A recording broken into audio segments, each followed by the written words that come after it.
This is full squad. Roll.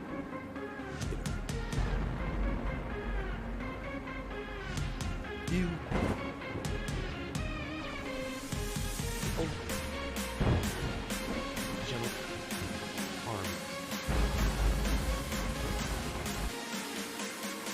Knee.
This is full squad.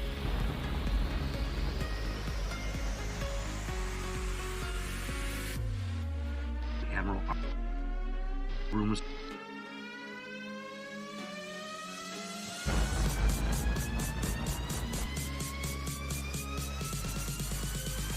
He's up.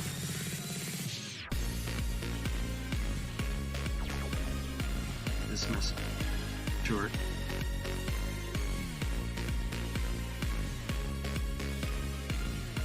The make.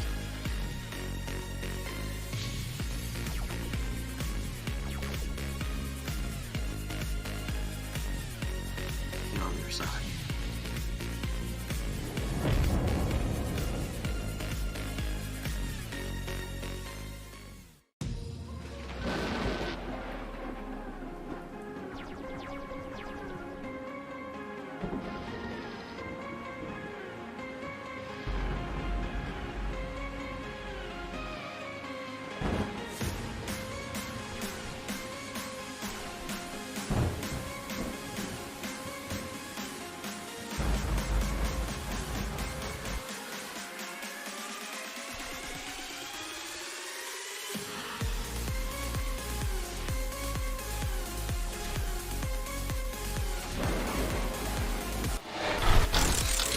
Gearbox, yeah, you know what? I think we're ready to get this show back on the road. Let me tell you. Hey there, cog in the machine. Welcome back to the House of G. It has been a hot minute, and let me tell you, oh my lord, I can't make this stuff up. I think it's been like 3 weeks since I was able to do stream. I missed at least 2 of them, and there's a good reason for it. Well, relatively speaking. Anyways. Okay, I think we're good. Yeah, just let me know if there are any issues with the stream and whatnot. Yeah, I got hacked. Real time. So, spent 2 weeks dealing with the situation, and I still got some loose ends to tie up. But I think I don't know. It's you never really know 100% for certain, but I think for the most part we're in the clear. So the 2 shitbags involved, one of them, get this, was inside job. Moved into a place, renting a room in a place, 2 strangers roommates. These dumb fucks thought it was a good idea to hack the new roommate. One of them's he moved out shortly after. The other shitbag is still in the house. So think about that for a while. Like I said, got some loose ends to wrap up. But it's only a matter of time. It is very important, especially in this day and age when so much of your information is out there. My personal cybersecurity was adequate for most situations, but I learned the hard way that you can't take anything for granted, even under your own roof.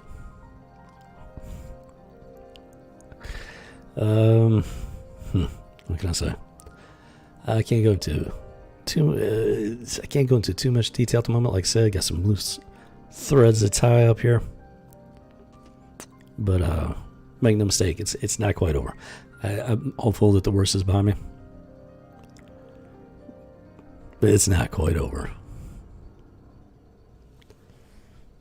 Not only is he still living under this roof, but he's in the house right now. Chew on that for a while. It's entirely possible he's standing outside the door listening to me talk right now. Chew on that one.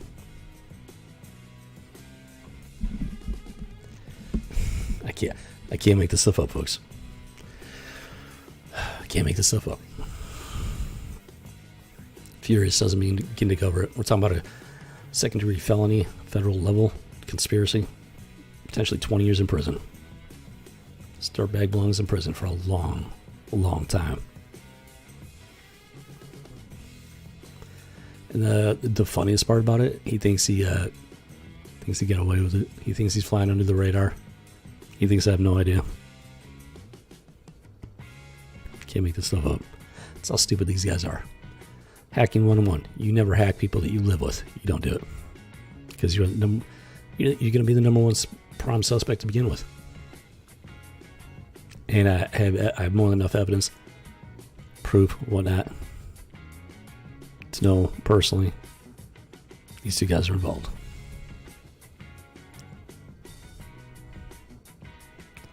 It's only a matter of time. You pick the wrong man on the right day to pick a fight with. It's just to make an enemy of. Start a war. You want to know something? They tried to blackmail me. They did. They tried to blackmail me. Stumbled across a blackmail email in my spam folder. I almost missed it. You know, you have to, you join a website, whatever, you make an account, they want you to verify your email. Sometimes that verification email will get kicked into your spam folder. I just happened to be looking in my spam folder for a verification email. Stumbled across the blackmail email. And it was absolutely pathetic. They had nothing, literally nothing. They were grasping at straws, desperate. Asking for $2,000 in Bitcoin.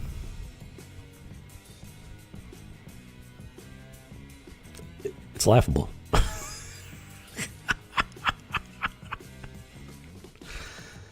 Here's their motive. If you're wondering what their motivation was, I'll tell you.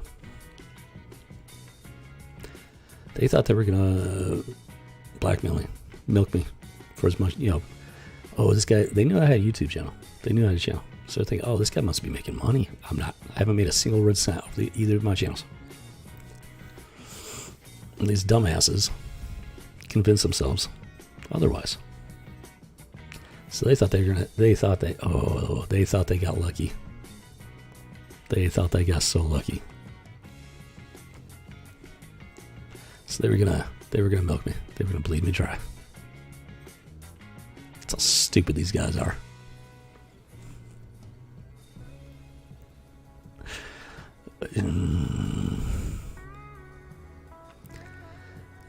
Besides the fact that these guys committed felonies against me and this house, I mean, it's just infuriating. Never mistake a civilized man for a weak man. Let me give you that advice. Fortunately for them, I'm a civilized man. Doesn't make me a weak man. Doesn't make me an easy mark. So I fought back with a vengeance, and I'm reasonably confident I shut them out. Like I said, it's not over. Got a loose thread or two that needs to be wrapped up, and it's just going to take a little time. That's all. I'm also a patient man.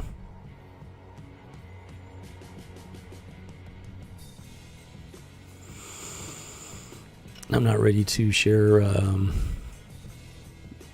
share some evidence and whatnot that I have, because it's a little bit too early for that, but I will get to it when it's viable. Just not right now. Not yet. But make no mistake, folks, this stuff happens. It is real. And it probably happens more often than people realize. Tasty. Dealing with the situation, I learned that this computer shop manager, she knew this little old lady. I think she was at least in her 60s. She'd been, somebody was hacking her for like the last 10 years, and she couldn't get rid of him. And there was nobody to help her. The computer shop, they have a limited amount of experience with this stuff. There's only so much they can do. And this one, her situation went, and my situation went beyond what they were knowledgeable about, capable of. I've become an amateur cybersecurity expert in the last 2 to 3 weeks. Never thought that would be my forte. Nah, here we are. And so slow lady. Piece of shit's been hacking her for 10 years. She can't get rid of him. And there's nobody out there helping her. That's one thing I learned through this. There's a very serious issue when it comes to modern technology there, folks. Very serious deficiency. There are ways to fight it. There are solutions, but they're not advertised. They're not well known. Possible reasons why that is. But the simple fact is that is our reality. And this poor old lady, I mean, she can't get anybody to help her. Not anybody that knows what they're doing. You would not believe the number of phone calls I made, the number of people I talked to, the amount of research I did, the amount of digging I did. You wouldn't believe it. Just trying to understand it and get a handle on it.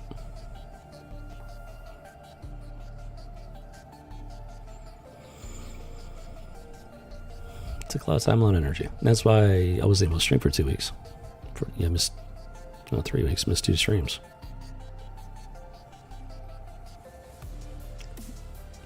Learn how to deal with this stuff. Like I said, reasonably confident I've got them locked out. But only time will tell for sure.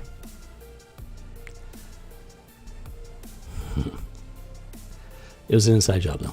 I will tell you that much. I got evidence. It was an inside job. That door has been locked. So it's not likely they're going to be able to get back in. It just depends. Think about this, folks. Think about this. Hollywood, they love to do hacker movies. They love to get the hackers. They're all like, hack. Look at me. I'm awesome. I can hack anything. The vast majority of hackers are dumb in their box of rocks, folks. They're idiots. They're psychopaths. The only advantage they truly have is opportunity. They're not smarter than you. Don't let Hollywood make you think otherwise. Hackers are not smarter than you. They have no morals, no values. They're evil human beings. As far as I'm concerned, hackers, they're up there with murderers and rapists. They deserve prison time for a very long time. It's like I said, there's a loose thread. It needs to be tied up. Fortunately, I'm a patient man. Even more so now than I was in my youth.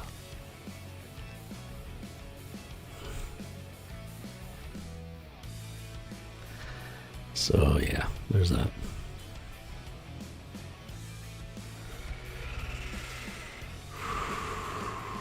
When the time is right, I will divulge additional details and information. It's not that time yet. So stay tuned. We'll get there. Sooner or later. Hopefully sooner. Just depends. Certain factors beyond your, my control and everything. That's where our patience comes in. You just gotta wait for things to, happen. And they will happen. So, when they happen, y'all will be the first to know. Well, maybe the second.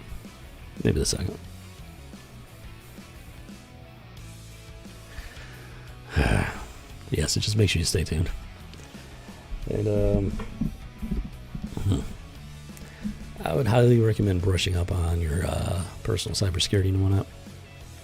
I've made extensive changes to my own to protect against, like I said, I was already pretty well, my personal security was decent enough to where your random like email phishing hackers, stuff like that, it wasn't really a concern.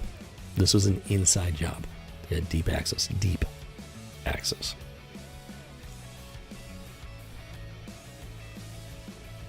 They had one shot and they blew it. And hacking somebody you live with is the absolute dumbest thing you can ever do. That's how stupid these motherfuckers are. The level of their stupidity, it just makes me laugh. It really does.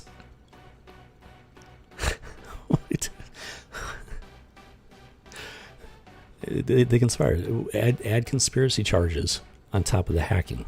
Second degree federal hacking charges. You add conspiracy on top of that. We're talking 20 years in prison, folks. This is a serious situation. We're talking 20 years in prison for both of them. This isn't a joke, man. It's not a joke. And that's how stupid these guys are. Imagine the conversation. Hey, this guy's moving in. Guess what? He's a YouTuber. And the one guy, he was already planning on moving out. So he saw this as a golden opportunity. He saw me and my channel as a golden goose. One for him to enrich himself off of at my hard work at my expense.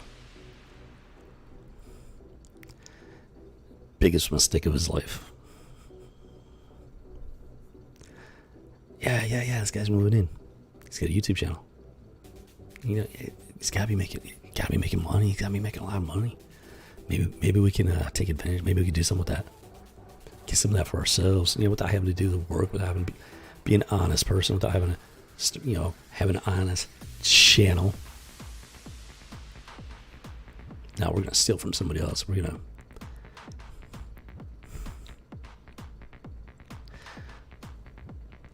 I can't make this.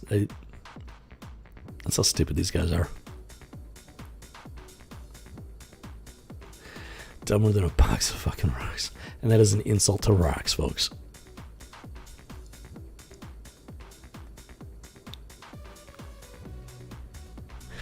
Mother word tried. I'm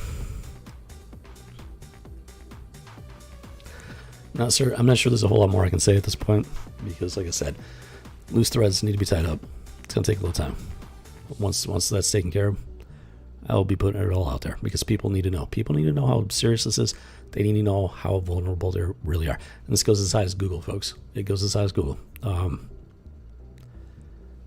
It's not just these dumb-ass shit bags taking it, doing the deed.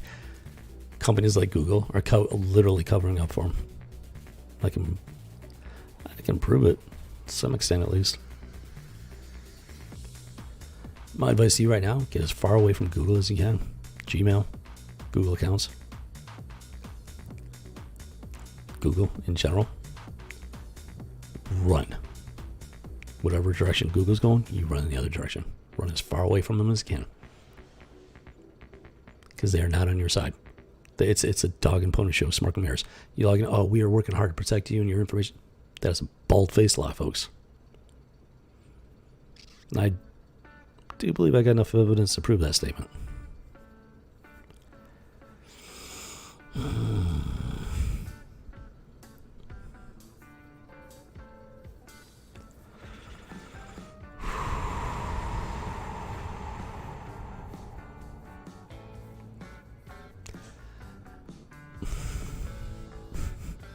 can't make this stuff up, man.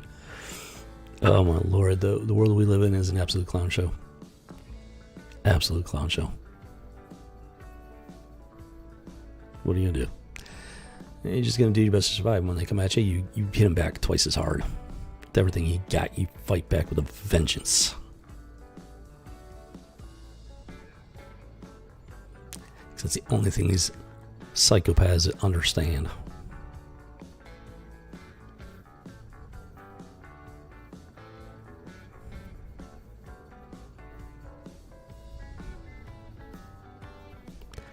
Hackers are cowards. Some of the biggest cowards ever. That's it.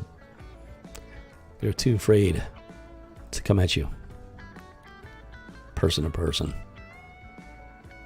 So they skulk in the shadows. They hide behind their screens, behind their devices. Because they're the lowest form of coward out there.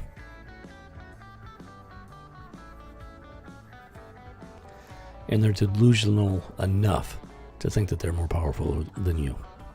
And they've got no power. You gotta keep something in mind, folks. Power can be an illusion. Somebody can trick you into thinking they have power over you. It is a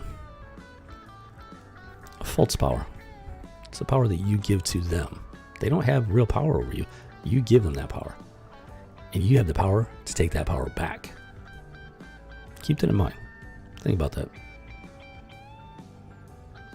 There's real power. And there's projected power. Projected power is a falsehood. These guys have a projected power, and they've fooled themselves into thinking that they hold all the cards. Now they're holding this is a hodgepodge, shitty a hand. That's how stupid these guys are. Okay.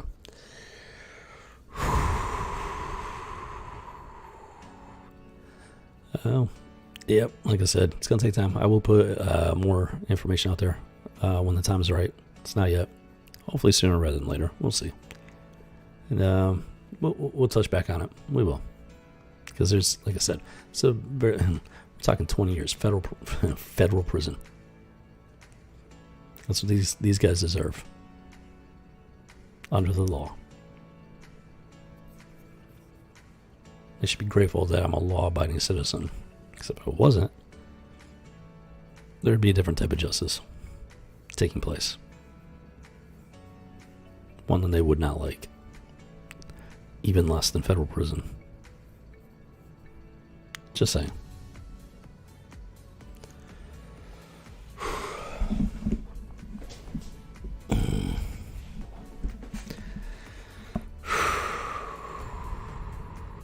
So you gotta keep something in mind there, folks. See, in a courtroom, yeah, it's up to the judge or a jury of their peers and whatnot. But out here in the real world, in this type of situation, where I'm the victim, I'm also the jury and the judge. I got enough evidence to prove to myself. I know who these guys are. I know what they did. I know how they did it. I know their motivations. And they're too fucking stupid to understand that. Because they think they're smarter than me. They think they're smarter than you. They think they're smarter than all of their victims. You don't have to be a genius to be a hacker. You can buy. There are hackers out there that are they're intelligent, they're highly intelligent. But the vast majority of hackers are dumb shits with opportunity. You can buy hacking programs over the dark web. Over the internet. You can buy them from people that actually do know what they're doing. There are companies out there, they sell hacks. If you don't believe me, then you need to look up the Warzone situation. There are companies that sell hacks to these gamers, these streamers, that use these hacks to build up a fake channel, a fake community off of fake streaming. And that's just the more benign side of that industry. It's not actually benign, but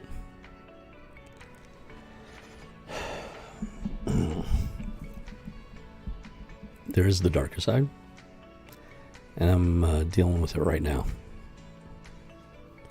They sell hacks, so the average hacker, who's an idiot, who's opportunity, can take advantage of the opportunity, use those hacks that they bought from somebody else to do whatever it is they're going to do, including blackmailing you.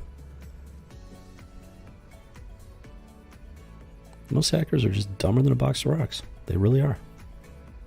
Don't let Hollywood fool you.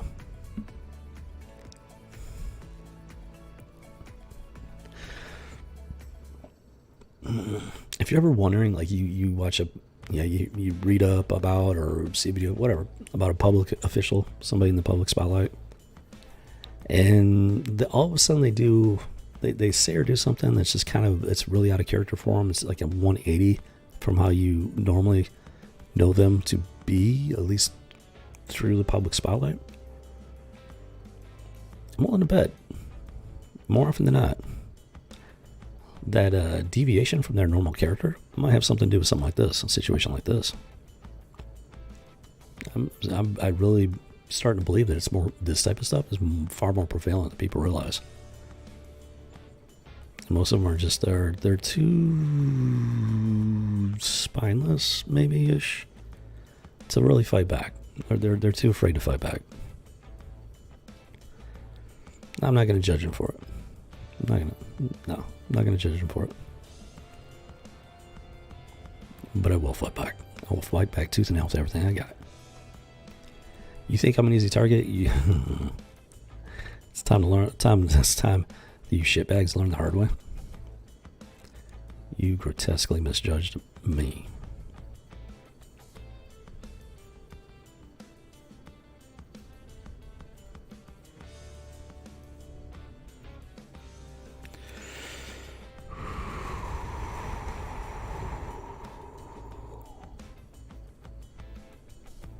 So here we are.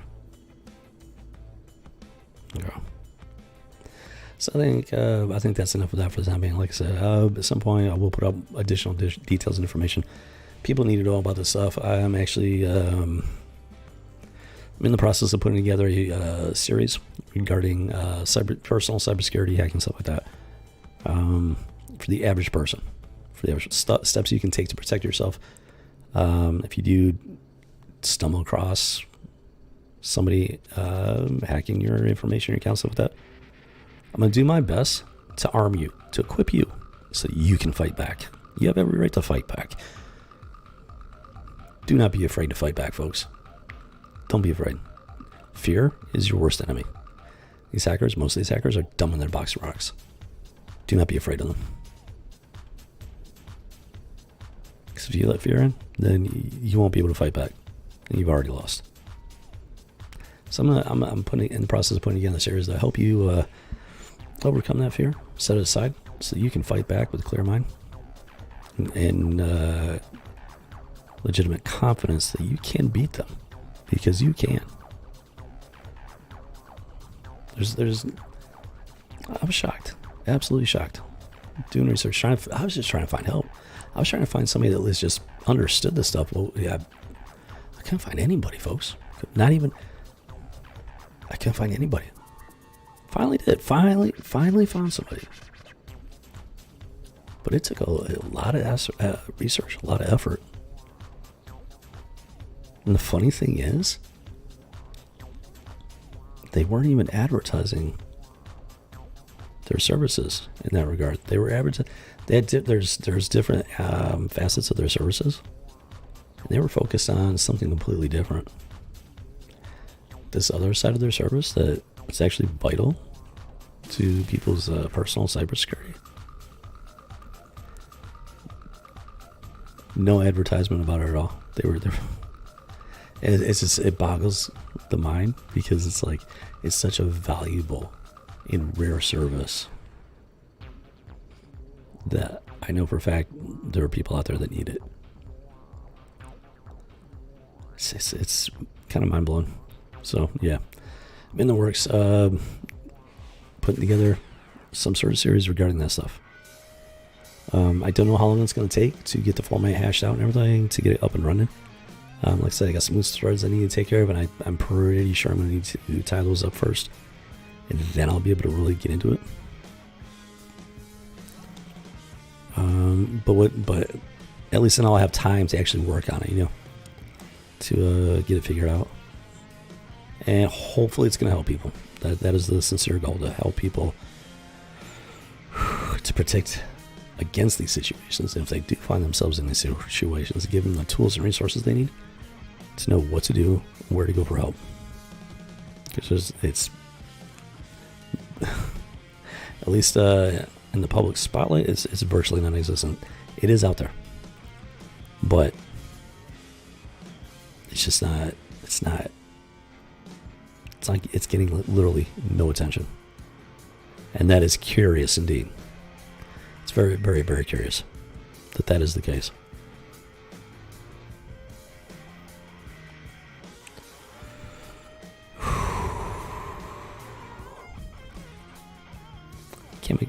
I cannot make this stuff up. I don't want to make this stuff up. I started this channel to have fun, have a good time, get into pop culture,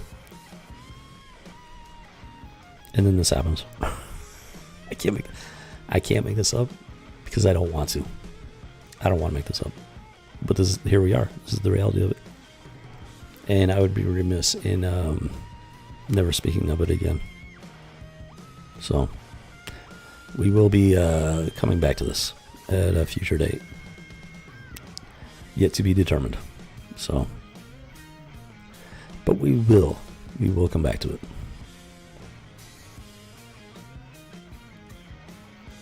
Because it needs to be talked about. It needs to be out there in the public eye, in public conscience. People need to understand. People need to know the dangers, the threat. But they also need to know the tools, the resources available for them to fight back. So that's what we're going to do here in the House of G. So stay tuned. It's coming. Make no mistake, it's coming. Just make sure you stay tuned. If you're not subscribed, you need to hit that subscribe button. For that, if nothing else.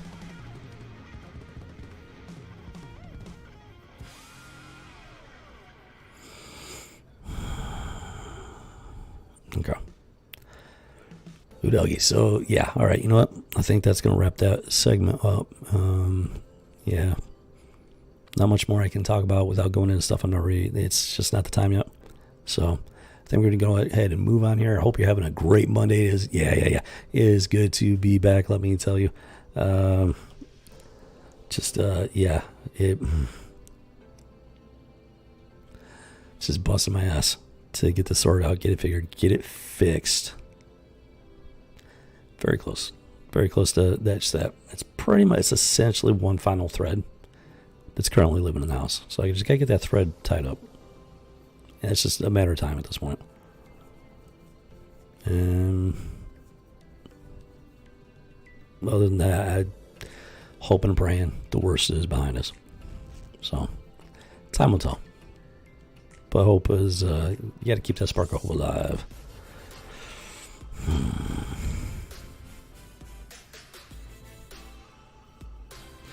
Doggy. And yeah, with that, let's go ahead and get into the hopefully a little bit more fun stuff here.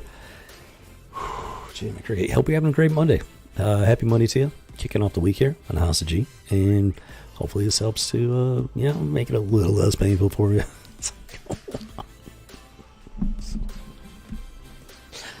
Mother Murgatroyd. So yeah, we're gonna be going over some wet works here,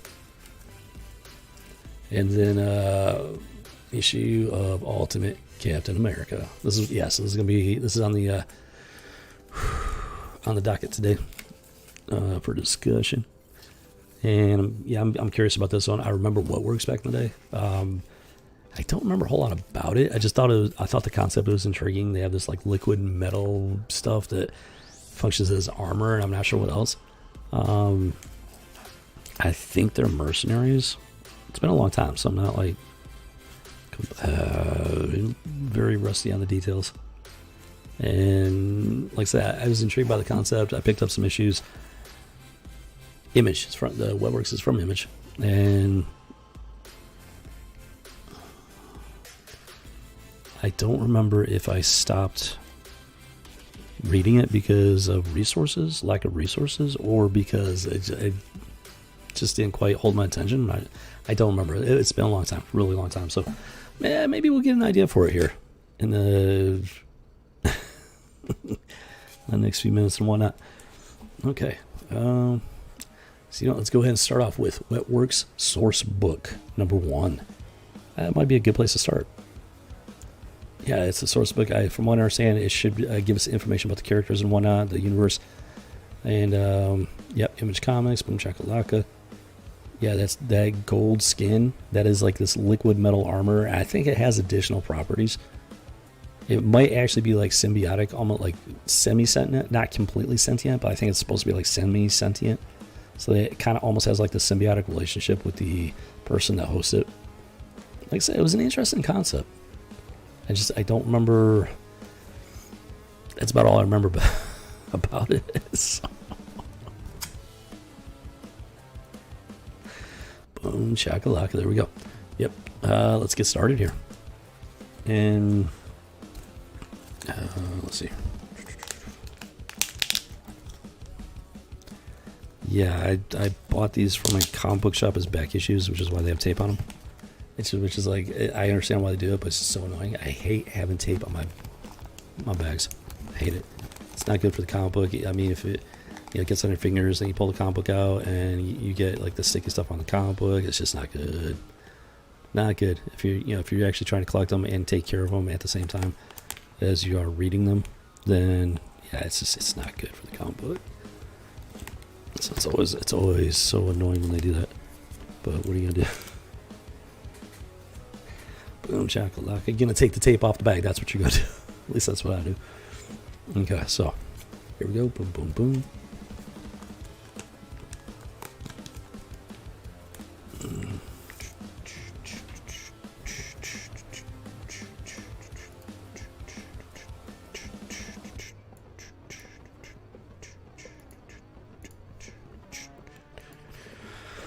Okay, let's see. So we got let's see. Wetworks Source Book, issue number 1, October. Yeah, so we're looking at October at this point. Let's go and see if we can figure out which year. I'm very curious about the year on this. It's definitely on the older side, but I don't remember. That's not. No. Okay, this might not actually have the year. Hold on. Yeah, this just dives right into the source material. I mean, it just dives right into it. They went, yes, this is like, it's meant to be like a dossier on these characters and whatnot. And they went pretty full bore with it. It kicks right off without the usual, like, information regarding the issue. Oh, here we go. It's on the back. Yeah, they went full bore with it. They kicked it off like an actual dossier and whatnot. And why is... interesting. Camera doesn't want to focus. Curious. Very curious. Hold on here.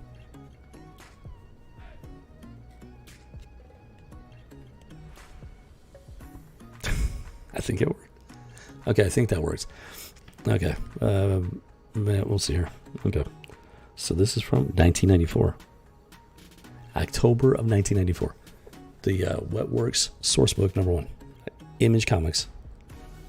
1994. So we're going to see... Yeah, let's take a look to see how they were doing. Actually, that's like just about a year before the Great Divergence. So I'm curious now. Yeah, okay. I think the source book was after the actual series came out. But I'm not 100% on that. I think so. But let's see. So it's got the Team 7 history description drawn from the elite ranks of all U.S. military branches. Okay, so it's like a... it's either a government thing, government agency that they developed a secret technology, or it was a private company that hired special forces. Well, I'm not 100% certain on that one. Those would make the two most logical possibilities, though.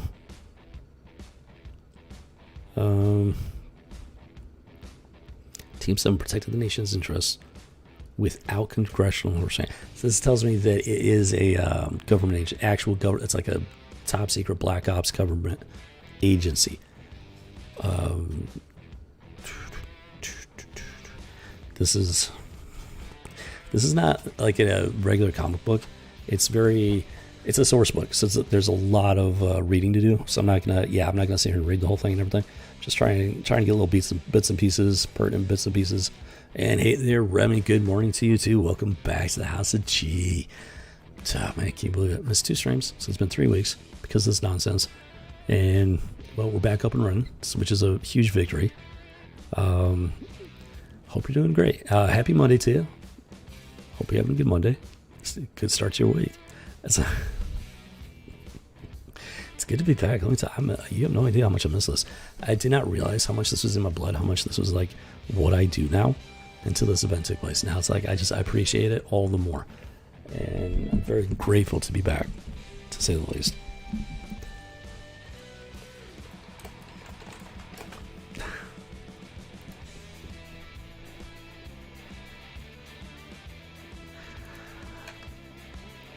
So, I'm assuming you missed the first 35 minutes or so.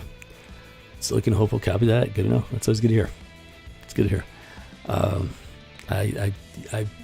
You probably, it sounds like you might have missed the first 35 minutes or so. Yeah, so I was talking about the hacking event and everything, why I missed 2 streams over the last 3 weeks. And so if you're interested, make sure you check that out later when you get the chance. And it's just the beginning. There's more to come regarding the situation. It's just not the right time yet. Copy that. Quick review. Let's see. How can I put this quickly? It was an inside job. I'm renting a room in a house. Inside job. When I first moved in, 2 roommates. One of them moved out shortly after. The other one is still here. And I have evidence that both of them are involved. So it's an inside job. And this is how stupid these guys are. Basic hacking 101. You never hack people you live with. You don't do it. Why? You're the prime suspect. And it is way easier to prove it when it comes to people you live with than some random stranger out there in the world. So, 2-week crash course in personal cybersecurity, doing my own research, extensive research, talked to countless people. On top of the personal experience and whatnot that I have from like several decades of using computers and the internet. So I learned a whole bunch of stuff I did not even know was a thing in terms of personal defense. Google. Run. When it comes to Google accounts, Gmail, run as fast as you can, as far away from Google as you can. No, yeah, it's I'll go back and check it out. Good for you, thank you. This happened to me, but it's not just about me. There's a lot of people out there suffering because of stuff like this, and they don't know where to go for help. I looked high and low. Even the people that could help me, their expertise there and stuff like that was very limited, and even they couldn't point me in the right direction. The only direction they pointed me was Google, and Google covered this up. I'm not ready to divulge that information yet, but I will in the coming days, so make sure you stay tuned, because there is more to come about this. There will be more information put out. I'm looking to do a series on this type of stuff. I wonder if I'm being hacked now, so honestly, you never know.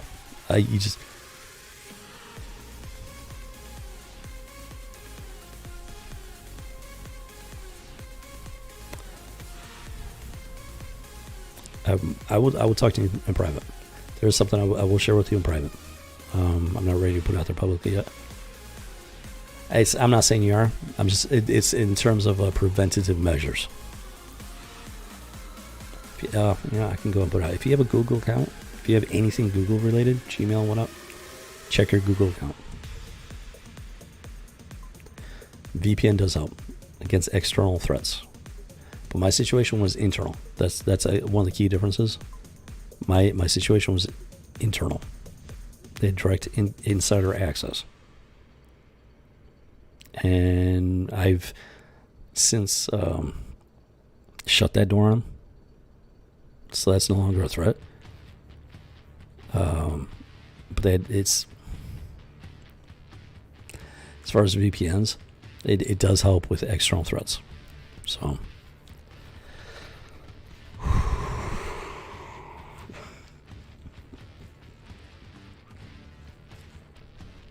I can't make this stuff up because I don't want to make it up. This isn't why I created the channel. We're supposed to be talking about this stuff. This is why I created the channel. Now, this is still going to be the core focus of the channel, but when this stuff pops up, there's no way I can't talk about it. There's no way I cannot put it out there. Because the best way to fight this stuff is to expose it.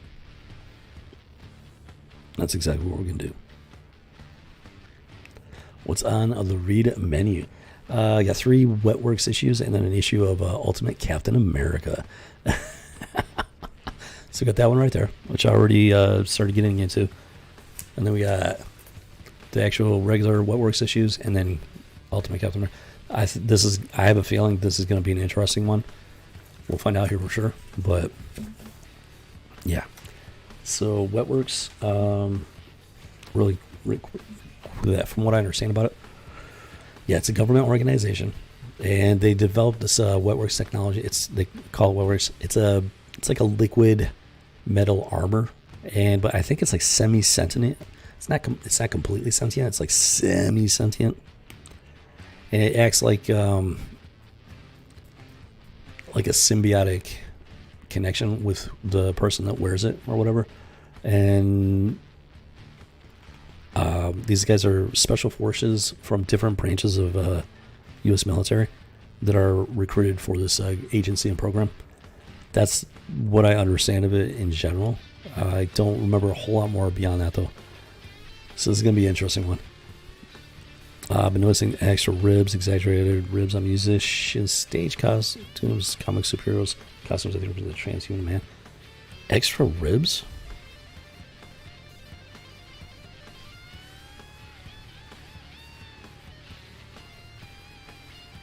I never even noticed that.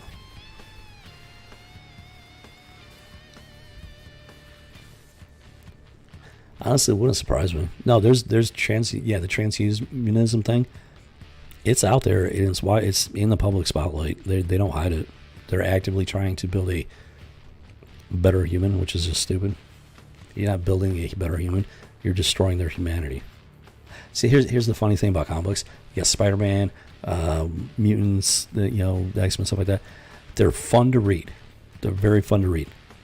But in reality, if they were an actual real thing, they would no longer be human. They would be something else, and I mean their humanity would be gone. So in comic book world, yeah, it's a lot of fun. But if they're trying to make that a reality, that is just as evil as it gets. It's not a good thing. That's the kind of the paradox of it. I love comic books because it explores concepts and everything that are just not feasible in the real world for whatever reason, either technologically speaking or a morality standpoint, such as transhumanism. But they make for great stories, really great stories. Now, people like me, we understand that we understand the difference between a comic book and reality. There are people out there, though, they don't understand the difference. That's kind of a problem. It's like Mother Murgatroyd. Oh man, yeah. But yeah, transhuman, it's a real thing. Yeah, it's a real thing. It's dangerous. Very, very dangerous. It's not something that we should be messing with. And I'm a certified biologist, and I went pretty heavy into genetics, developmental biology, stuff like that. Taking my word for it, it is a bad idea. But I'm not part of the elite in the scientific fields, so my opinion doesn't mean anything. Not to them anyways. But I stand by it 110%. Okay, let's go ahead and get into this here. I'm curious about that though. You're talking about like musicians and stuff like that. They got extra ribs. Yeah, I've never noticed that. I've never sat there and counted like how many ribs they got. I wouldn't be surprised though. Wouldn't be surprised. So yeah, this team is so there was some sort of Project Genesis scandal that preceded Wetworks. There's a lot of information here. I'm not going to read all this. This is a source book. It's not comic books. It's not designed to tell a story. It's designed to give you a large amount of information in a condensed comic book format. Like this. This is a good example. This is the first character, the next page, first character. So you get a splash page of them, but there's like all this information. So that's the key thing here is the information. It's just there to give you the background on these characters and whatnot. It's actually a pretty cool idea. I liked it. It's a slower read because there's just so much information. But it's a pretty cool idea. Gives you, if you want to know more about these characters, it fleshes them out. Gives them more personality and stuff. That's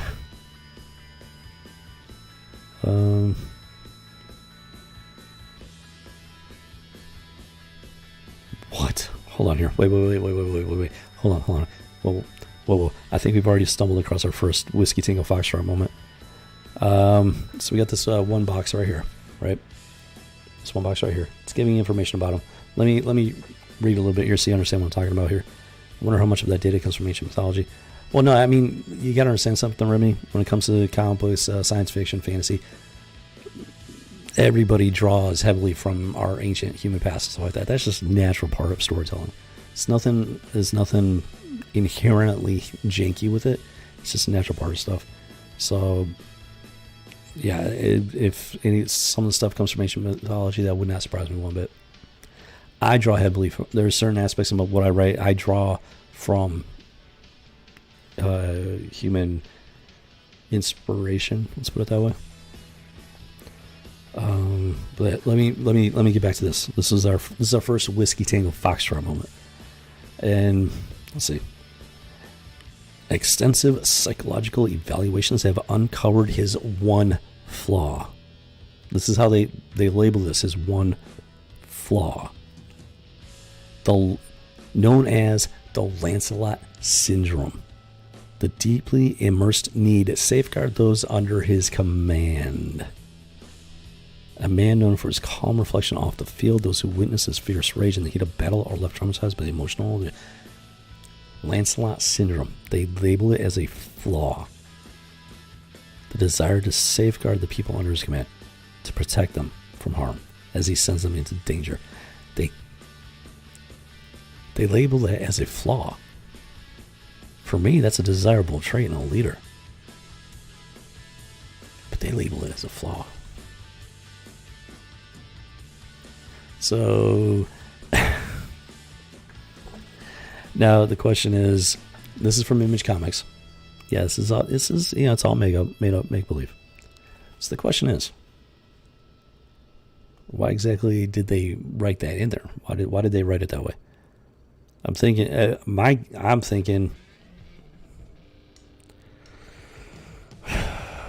going to give them the benefit of the doubt for the time being. I'm thinking they were just painting this government organization, like this is what this particular government organization believes is a flaw. This fake organization within this comic book world. Now, the question is this their way of saying that this is how they believe government operates in general? Or is it specifically this organization? It's too early to tell yet. Nothing new under the sun, exactly. I mean,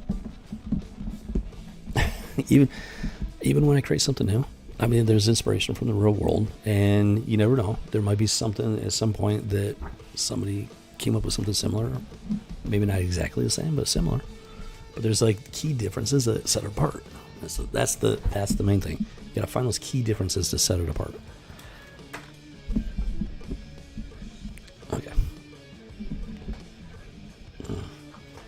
So the question is, are they trying to paint government in general as being the soulless machine, painting, or is it specifically this organization within this world they created that they're painting as this soulless machine? Maybe we'll find out. I've only got a few issues. I don't know if it's going to give us enough information, but that is our first Whiskey Tango Foxtrot moment. We'll see what we can find out there. It's like, oh, they portray him as a moral killer. I don't know what that's supposed to mean. I mean, being a soldier in a war setting, I mean, that is your job to kill the other guy. Goes with the territory. So if that's what they consider a moral killer, then okay, whatever. What if they need to quantify it? Then that's, I kind of thinking that maybe there's something deficient in their makeup. I guess you could refer to it as common sense. It doesn't really need to be labeled like that. But we all know that there's a severe lack of common sense in today's world. Even back as far as 94. Oxymoron world. I wouldn't say it's so much an oxymoron as just a unnecessary distinction. Because the Ten Commandments, thou shalt not murder. Murder and killing are two different things. You can kill somebody with righteous authority, because defending somebody else. If you see somebody trying to kill somebody else, trying to murder, let me walk that back. If you see not killing somebody else, if you see somebody trying to murder somebody else, you have the righteous authority to step in and stop them. So labeling him a moral killer is just an unnecessary distinction that it doesn't paint him in a good light, even though it just doesn't paint him in a good light. And that's I think that's the goal they're going for. Now this is supposed to be an official government dossier within this fantasy world, so it's not. I'm thinking that this is coming from this government organization. And I think they're trying to paint the government organization that's responsible for this technology to be questionable and whatnot, which that I can believe, especially in this day and age. Let's see here. So the next one's going to be this chick. I don't remember anything about her. But yeah, she's on the team here. She's got her own semi-sentient symbiotic armor. The only female... Keep in mind, this is 1994, just before the Great Divergence. Now, Image did get caught up in it. Not sure when exactly they got caught up in it. So this is right before. So this is... like I said, I'm giving them the benefit of the doubt on this so far. The only female federal agent with an extensive paramilitary background in irregular warfare tactic. Like, I understand, okay, they put this female character in just to bring a female into the story and everything. In real life, these types of women do not exist, plain and simple. And Jimmy Cricket. But it's a fantasy setting, so I've seen where it leads in modern comic books. That's why it's gets a little frustrating. Would moral killer equal vigilante? See, there's the problem. The problem with vigilantism is this. See, if you're a soldier fighting a war, you know who the enemy is. You know they're the bad guy. They're the ones you're supposed to be defeating. You're supposed to kill them into submission. That's your job. Now with a vigilante, see, the problem with a vigilante is that they operate outside the law. They operate outside of official sanctioned authority. They are judge, jury, and in some cases executioner. That is a problem, because as an American citizen, you have a right to due process. So, well, these vigilante superheroes, they make for great reading, fun reading, stuff like that. In real life, it is problematic because they could be wrong about stuff. They can, even if they, that's why we have a justice system. Well, that's why the justice system in America was created the way that it was. Problem being, it doesn't function the way that it's supposed to be. It's the way that it was designed to nowadays. It's been pretty badly corrupted and everything. But the theory behind it is sound. The way that it was constructed is sound. It's just not being upheld the way that it was designed to be. So vigilantes, yeah, they're fun to read, but in the real world setting, they're problematic. Because, I mean, yeah. Like right now, I could go vigilante on this piece of shit dirtbag living under the same roof right now, because I know he's involved. But I don't have that smoking gun. That's the problem. I don't have that smoking gun. I'm so fucking close. You have no idea how close I am to that smoking gun. So I just gotta be patient.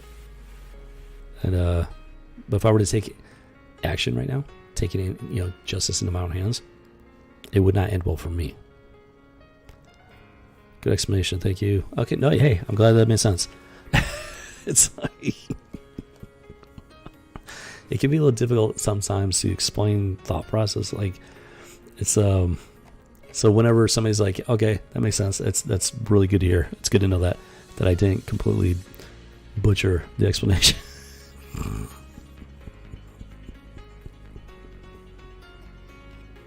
Don't go vigilante. We need you.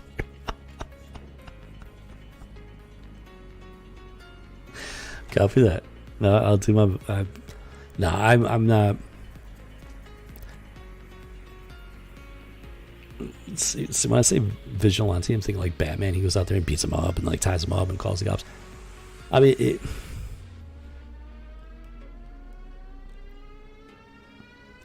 vigilante is kind of like the extreme side of it. I'm doing stuff. I'm not sitting here like waiting for the cop. No, I'm taking action. I am in fact taking action. I've taken action already, and I've got a plan in place. I will continue to take action until this is, like I said, there's basically one last loose thread that needs to be tied up, and I'm very patiently in the process of tying it up. But I'm doing it in a completely legal manner. So, in a sense, you might be able to call that vigilantism, but it's not really. And it's very interesting. Now that you asked that question, I mean, it's actually a very interesting topic. Might have to dive into that one of these days. I know how well you can't now because we said it.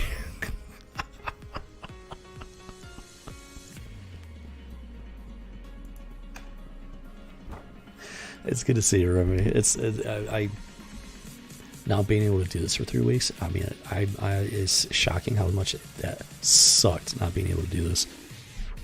It's it's good to be able to. It's good seeing you again, Remy. Good to be able to have these conversations.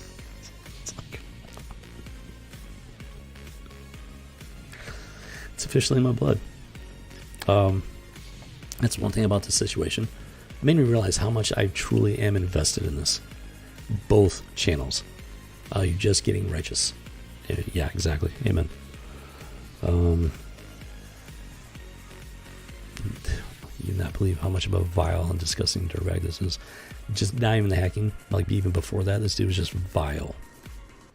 Vile. But now it's like this situation is just like erased all doubt, any defense whatsoever. And he's too fucking stupid to even understand that. He thinks he's getting away with it. He thinks I have no idea. That's the funny thing about it. He thinks I have no idea. I can tell by his behavior.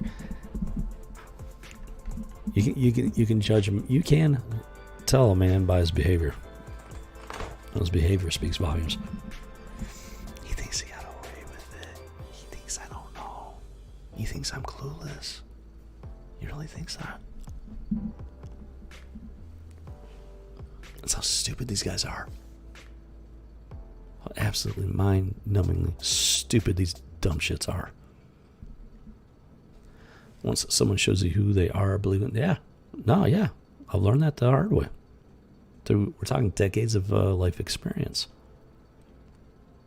I don't take it. It doesn't take much to understand a person like that. It doesn't. Now okay. So this has been going. Okay, it's been going on for 10 months, right? They gained access 10 months ago. I only found out 2.5 weeks ago. So that entire time they had access, and I didn't know. And it explains a lot about the guy's behavior over the last 10 months. It's very, very, very confusing as to why he's been acting like that. Now I know. The dumb shit doesn't understand that. Most people don't think about any consequences or aftermath of their actions. The consequences never cross their minds, especially in this day and age when society is averse to consequences. But there will be there have already been some consequences. Not as definitive as they need to be, but there have been. And there will be continued consequences. This isn't over. I'm hoping and praying the worst is behind me, but it's not over. There's still some loose threads to tie up. And they will be tied up. The only thing about me immediate results A and B, not C, or the other letters that come after. I have been C also tragically. Yeah, it sounds like you've. Yeah, it's not surprising. I'm sure. I would be surprised if there's anybody out there that has not been deceived in some way. This country used to be. You used to be able to go to bed at night and keep your doors and windows unlocked. You can't do that anymore. And people do not understand how bad of a change that really is. They don't understand how drastic of a change in society that really is. They don't understand the full reality of that. And it's just, yeah, what are you gonna do? You just gotta fight back. You just gotta keep fighting. Just makes my faith stronger. Yep, amen. It's yeah, it does. So I know who's watching out for me. I know who's watching out for me, protecting me, guiding me, teaching me. Because if it weren't for him, I would have been destroyed a long time ago. Ezekiel 16. I highly recommend reading that. Ezekiel 16. Okay, let's get back into it. So, wait a minute. No longer capable of passing for more than half human. She was swiftly... wait a minute, what? Hold on.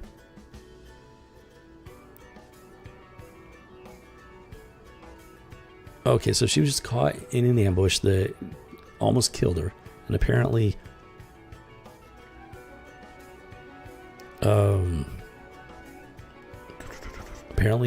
okay, so she was... this character right here. So she almost died. Not surprising. Her body was like pretty badly mangled and stuff, and they fitted her with cybernetic enhancements.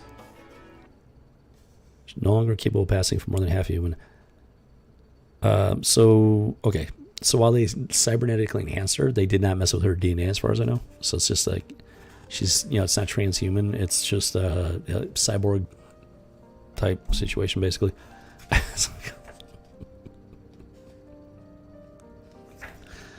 Oh, Mother Murgatroyd. Does it have their name? Oh, wait a minute. There's information over here on the side. Okay. Call sign. Her call sign is Mother 1 or Mother. Okay, so we're going to move on to, let's see here. Grail. Okay, I remember Grail, vaguely. So this guy, here's a splash page with a whole bunch of information. And, yeah, so let's take a look at his data file. See if we can at least get an idea of him. Oh, he's an assassin, trained assassin, born and raised in the Philippines, so he's Filipino. Entered his country's Marine Rangers. Okay, so he was the Filipino Ranger. Okay. Joint U.S.-Filipino operation.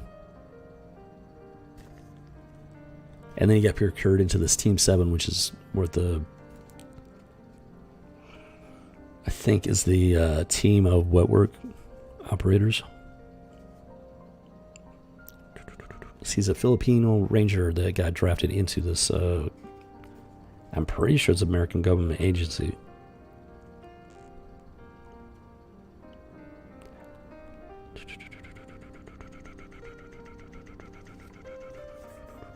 Okay, nothing else really jumps out at me there. And let's see here. Okay, so we're going to move on to Dozer. And take a guess why he's called Dozer. Because he's a big mamma jamma with a big honking huge gun. And I'm pretty sure that's bigger than any average soldier can carry. I'm pretty sure the armor, that bio armor, enhances their strength. So that's why he's able to carry that thing. I mean, that's just a huge freaking weapon. What? It's like he pulled it off a tank or something. That's crazy. It's comic books. That's what makes comic books so much fun. It's just it takes stuff that it just takes it to the max in terms of science fiction and stuff like that. It's just fun. Come on.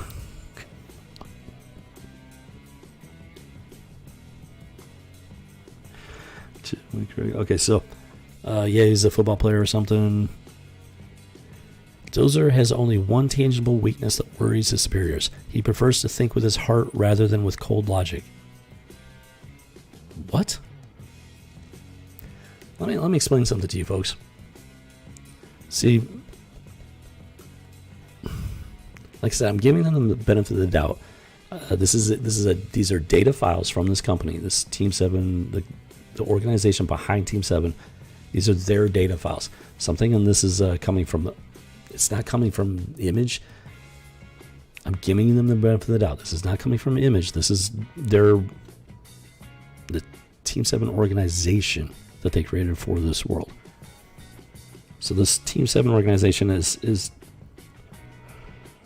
saying that soldiers that care about each other is a bad thing, which is couldn't be further from the truth. So I just want to make sure, like I said, I'm giving them the benefit of the doubt. I just want to make this clear, folks. Having served in 2 branches of the military, soldiers care about each other. We're brothers in arms. We're on the same time. We risk everything for each other. Why? Because we care about each other. That's what makes us good soldiers. That's what makes us great soldiers. There is no greater act that a man can do than to lay his life down for another. That is biblical. That is Jesus, right there. And they're trying to paint this. Well, this government organization, at least, is trying to paint that as a bad thing. That's why this particular government organization, at least, they're not operating with the best of intentions. And I'm giving Image the benefit of the doubt, and that they put that in there to create the drama for the series. These soldiers, they're good soldiers, and this organization they work for is antithesis to them being good soldiers, and that creates drama to move the stories forward and develop, engage in character growth and development. So I'm giving them the benefit of the doubt. This is 1994, right before the Great Divergence. So I'm thinking, I'm giving them the benefit of the doubt that they're writing the story in good faith. So we'll find out. But there are people that might get confused by this. I just want you guys to, those of you out there that might get confused by this. Real life soldiers, we care about each other in a way that I don't know how to explain. That goes beyond just your basic normal civilian friendships and stuff like that. It's the band of brothers type thing. It's really I've never really put that much thought into it. I don't know how to explain it. So it is a good thing. Make no mistake. That's what makes our military great. It's not the technology. It is the soldiers, the brothers in arms. The fact that we would go those lengths for each other. That's what makes our military great. Not just for each other, but for the people that we're fighting for and protecting. If anybody that's confused about that, I'm just putting that out there to try and dispel that confusion. All right, let's move on here. Like I said, I'm giving them the benefit of the doubt regarding the story and everything. So next, we're moving on to Jester. So this guy, yeah, he's I'm thinking he's the Joker of the unit, just probably constantly cracking jokes, smart ass up. Assessed as the textbook troublemaker and underachiever.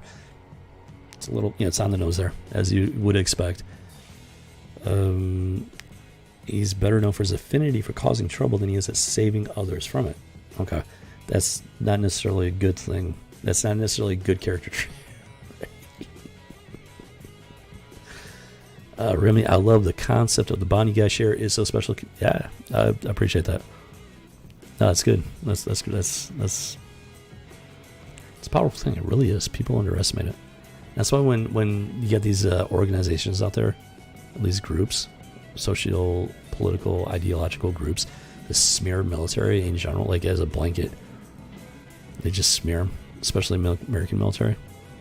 Oh, it makes my blood boil. It really does. Let's see here.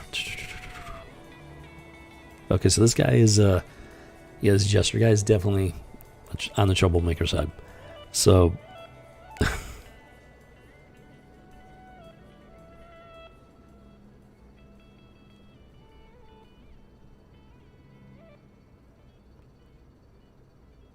wait, okay, so I think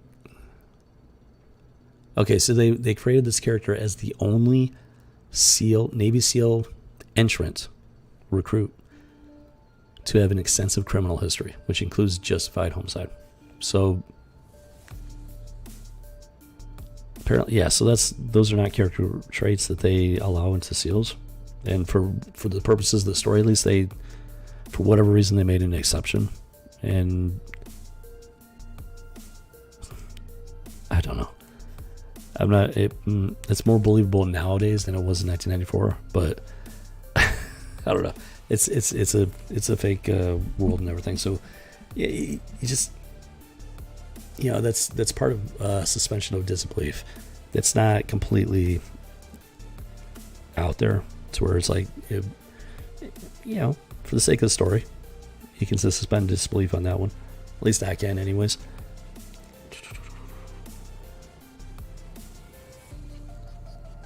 Now, apparently, he's a much better soldier under the command of Colonel Dane. So he apparently has a certain measure of respect for this guy and trust him or something. So, which makes it possible for him to be a better soldier. That's that. We're not going to go down that rabbit hole. There's some stuff I could say about that, but we're not going to go down that one.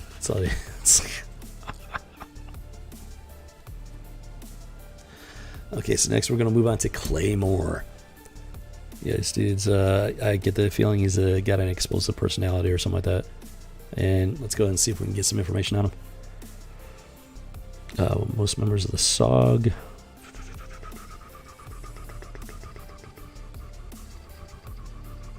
He's got an admiration for weapons. Okay, yeah, got that up. Explosives. Yep. He likes explosives. Shocking. Did not see that coming. Bada bang, bazinga. No, yeah, it's like their names, their nicknames and whatnot, their code names, they make sense. They're logical. It's like, that's what I love about it. There's a lot of these modern.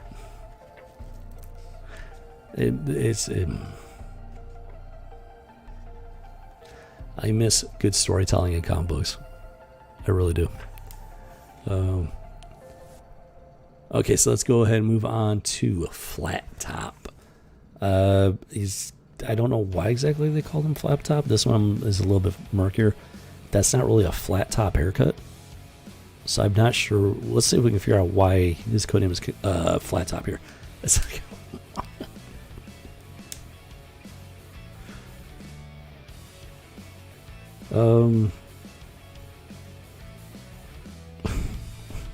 what? So apparently he's like a pilot or something like that. Maybe.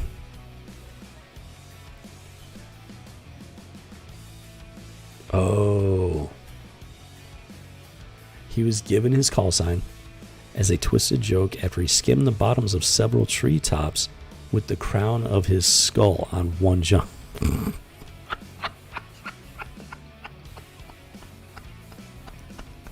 Okay, this one's it's less obvious.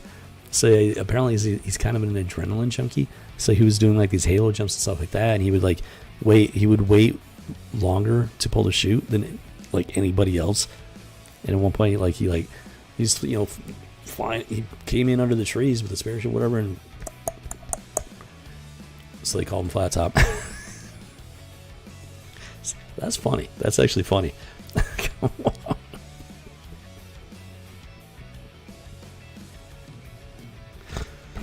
Oh, come on with this. Are you serious? Committed to the respect of nature. His loyalty repeatedly comes under question when demolition operations are ordered intensively. He's a freaking tree humper. Are you kidding me with this? He turned him into a freaking tree humper.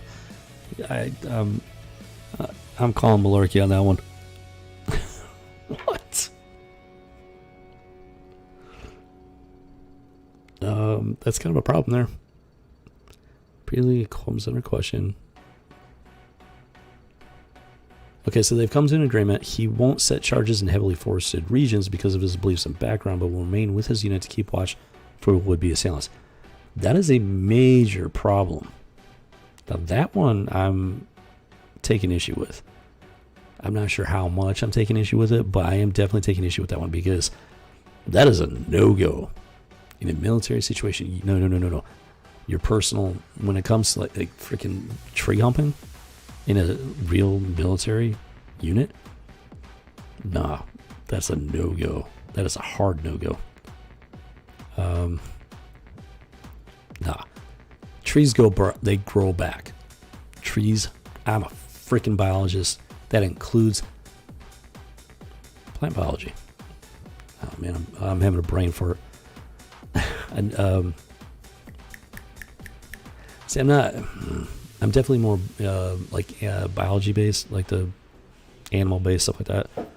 I'm less into the plant side of things. There's some very fascinating stuff on the plant side, but it's not where the core of my interest leads me. I keep thinking anatomy, but that's not it. I mean, that's buggers. What is the name of the plant side of biology? Damn it. I should know this. It's been so long since I even thought about this stuff. That's the problem. All right, come here. Oh, go over here. Boom. This is going to drive me nuts. I got to look this up real quick. I know this. It's right there on the edges of my consciousness. And I'm going to feel really stupid once I look this up. Wait a minute, hold on. It's actually coming up as plant biology. Wait a minute. That's not the right name for it. What? Do not tell me. Wait a minute. Hold on here. Botany. That's it. Botany. Oh, my Lord.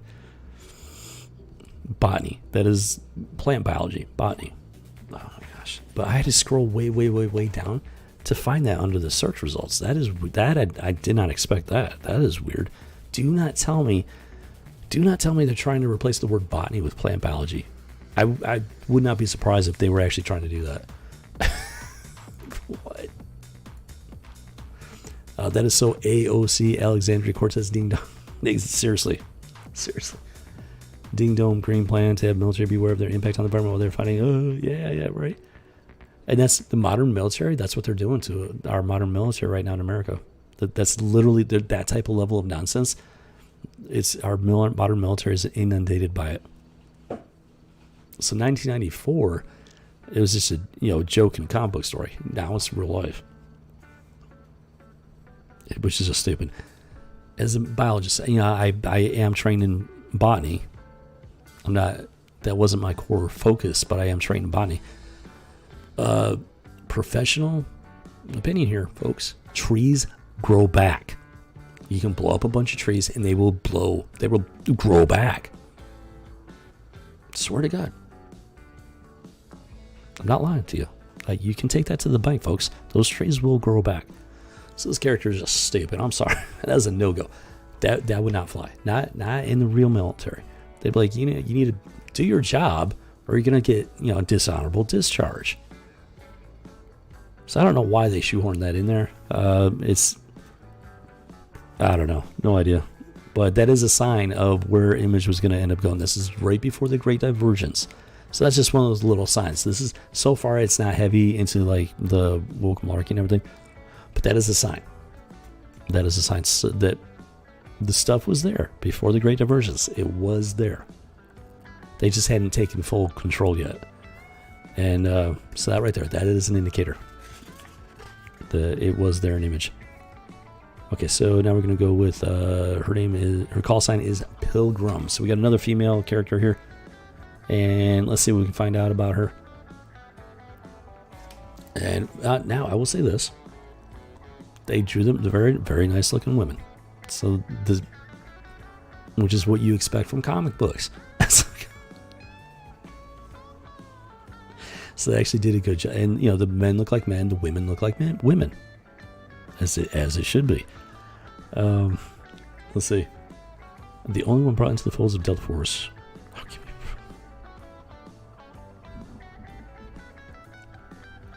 back in the day, I could suspend disbelief enough to go with it. Now, at this point, I can't do it. I'm sorry.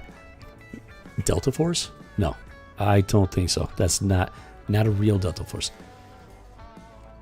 The first branch I was in, boot camp, we had not only did we have the first integrated unit in terms of boot camp recruits, male and female. Not only did we have the first integrated male and female company, we had the first female recruits for that MOS ever. And let me tell you something. Their physical requirements were down here. The female recruits, the male recruits were up here. I'm not exaggerating. It was a massive difference. If the male recruits had the females' requirements, every single man in that company would have passed on day one in terms of physical requirements. Everybody. No. But men are up here. And it took me the entire 3 months. Took me the entire 3 months of boot camp to get up here. Now, if I had the female requirements, I would have been good on day one. I was pissed. Let me tell you, I was pissed back then. I'm even more pissed now. I would have passed on day one. No. I had to work my ass off to get up to here. And these women, they had it so easy. And some of them still couldn't pass. Some of them, you need to understand that. Some of them, the female requirements down here, very, very easy requirements, and some of them still could not pass. Do you understand? Do you understand what I'm saying? Are you picking up what I'm laying down? It's all this bullshit about females serving in the military as capable as men. It's bullshit. It is hard line physical reality bullshit. I can't do it. So you got this woman, she's in Delta Force. Bullshit. Give me a break. Bullshit. It's in a true real military. It's never gonna happen. There's no female that, unless she's on like massive amounts of steroids, which she's no longer a woman at that point. It's not going to happen. And this woman is not on steroids. Look at this. She is not on steroids. She does not have a testosterone-based physiology. There's no way. No way. It's like a seed to plant in the minds of the youth that are to become soldiers, making them worry about stepping on a planet. Yeah, that's part of it. That's why, the major part of why it's a problem. It is a seed that was planted. This is what I'm talking about. Before the Great Divergence is when these people took over. Before the Great Divergence, these people were they had their foot in the door and they were planting those seeds. That is the point I've been getting at this entire time. But at the Great Divergence, that is when they took full control of the comic book industry. That is the picture that we're painting here. How real was the movie G.I. Jane? You just answer me. When his body is designed to create life, not destroy it.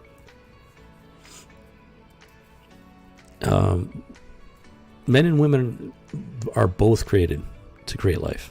Women are not designed to create life. Women are designed to take that life that's been created between a man and woman and to give it time to develop to where it can survive outside of the womb. That's a very common misconception that people have, and it's really annoying. Men create life. I'm really getting tired of that fact being a good word. Women cannot create life by themselves. Men and women create life together.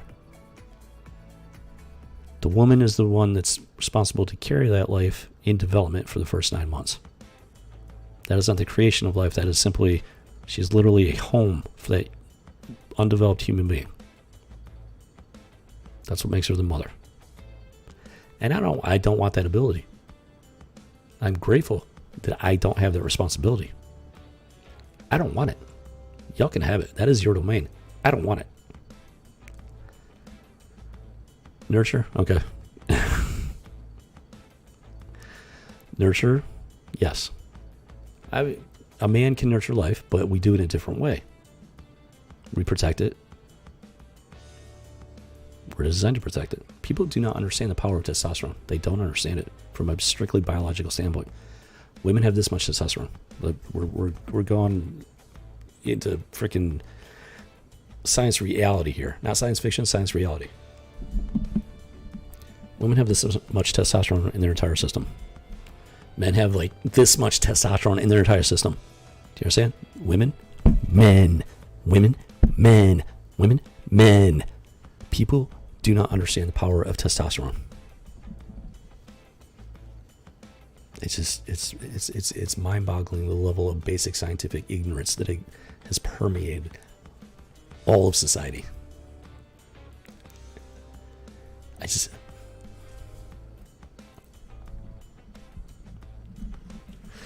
Men nurture. I'm glad I used the wrong word. Be good. Okay. No, yeah. It's like, yeah, look at the silver lining. No, yeah. I mean, I misspeak sometimes. It happens. So no, yeah, it's not necessarily. I'm just setting the record straight. I'm glad you understand. Because nobody ever does. Nobody ever sets the record. People say something. And it's not just. I mean, I'm not mad at you, Remy. It's like people in general. They say stuff like that all the time. Nobody ever corrects it. Nobody. That's what I'm tired of. Good distinction between use of words. So important. Words matter. Words have power. If you don't believe me, you need to read the Bible. God created the entire world, the entire universe, our entire laws of reality that govern our existence with his words. Words have power. So the more they butcher our language, the less power our words have. The less power words have, the less power we have as private citizens and individuals. People don't like to be corrected nowadays. It's one of the reasons why my channel is not so popular. Because I will correct people and stuff, and they don't like that. But it needs to be done. It needs to be said. I'm not perfect. I'm not right all the time. But my experiences taught me that I'm right a lot of the time. More so than the average person might be. I'm just stating a fact, like an observation that I've made throughout the decades. Okay, so yeah, she's a Delta Force, which is just makes me laugh hysterically.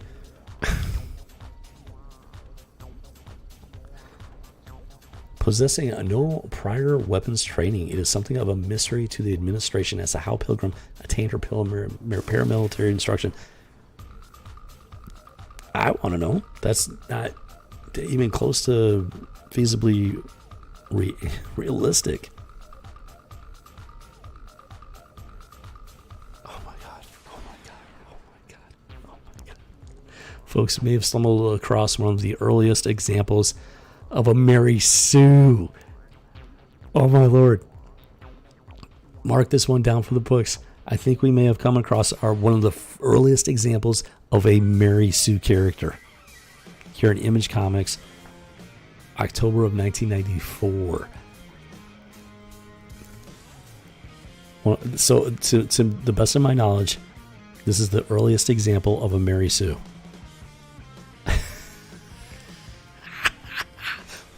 Listen to this. When questioned, about her military training or lack thereof, her replies fringe, albeit unintentionally. Yeah, I call bullshit on that.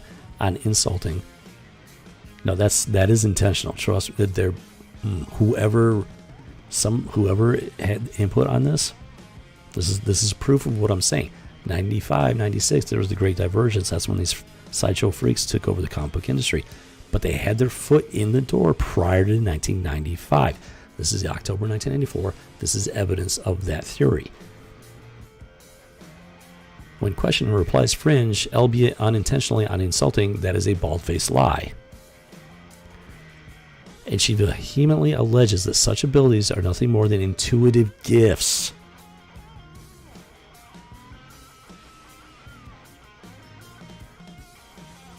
Now, her father was an ex-CIA operative. So they're theorizing that he taught her some stuff. What? But they're also stating that he also has no previous training in the fields of covert reconnaissance or sniping. Even though I thought CIA operatives were supposed to be trained and stuff like that. Mary Sue? Yeah, Mary Sue, think Rey from the Disney Star Wars trilogy. She's like the ultimate Mary Sue. Yeah, this is one of the earliest examples of a Mary Sue. She has natural innate skills that she did not train for it. She was born with it. That is a Mary Sue. She's just perfect at it. She's perfect without training, without anything. Education. No, it's just she's born that way. She's just awesome and amazing. Yeah, it's just like Mary Sue. Yeah. We found our earliest known Mary Sue in comic books. That I'm aware of, at least. There could be something earlier than this. I just haven't found it yet myself. So mark this one down for the books there. Mark it down for the books.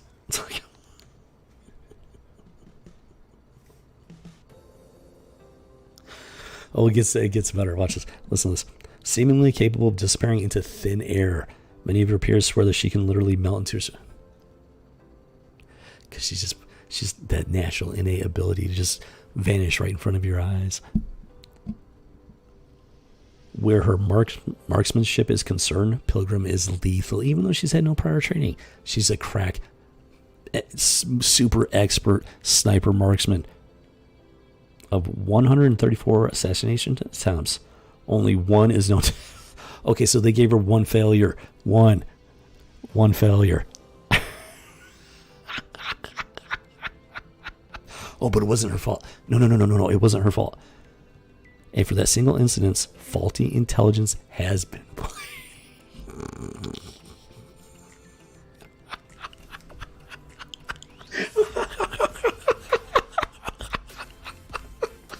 Lord, I can't make this up. I can't make this up, but somebody else did.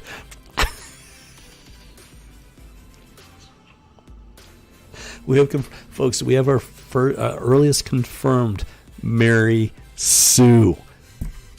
What was their call sign? Pilgrim from Wet Works. It is confirmed. I did not see this coming. The earliest confirmed Mary Sue in the world of comic books, at least an image. Now, if anybody knows of an earlier one, please let me know. But right now, for the time being, I'm claiming that title.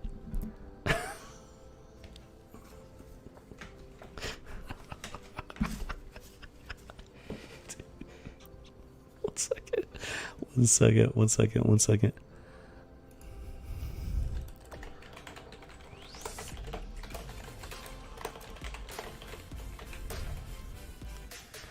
Yeah, I'm making a little update to the title of the stream because I'm completely serious about that. I'm claiming that one until somebody can prove otherwise. Okay, so actually, you know what? No, hold on. There's one more thing I need to do real quick with that.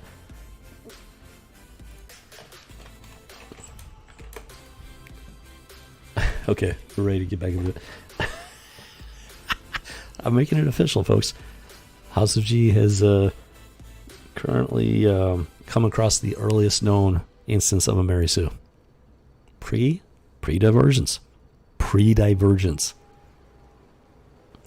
I'm claiming that title right here, right now.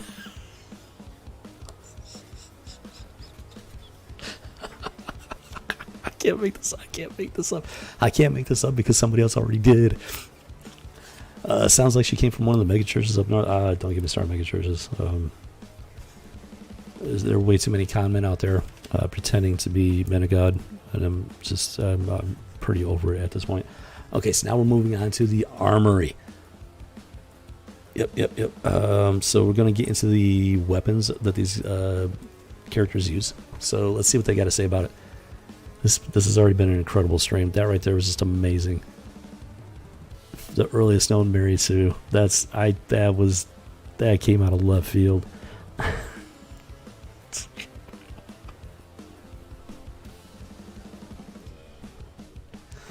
Okay, so it just gives just brief tactical information regarding the weapons and whatnot. Nothing special. Just pretty incredible weaponry, advanced, high tech, all that stuff.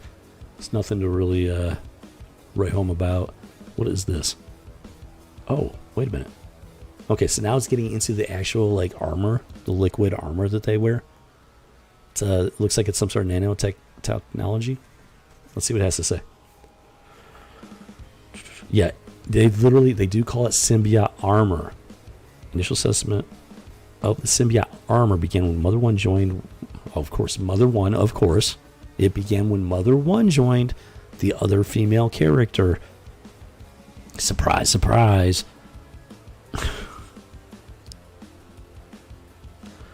Wait a minute, hold on. Atomic analysis was used to inspect the nanotechnology and spectral analysis designed by Waring Industries, revealed that the liquid metal somehow merged with the nanodroids. When or how Mother One was exposed to the symbiote remains unknown. So apparently, okay, so the liquid metal is a symbiote, but it's actually fused with this nanotechnology on top of it. And Mother One is the one responsible for bringing them this liquid metal. Shocking.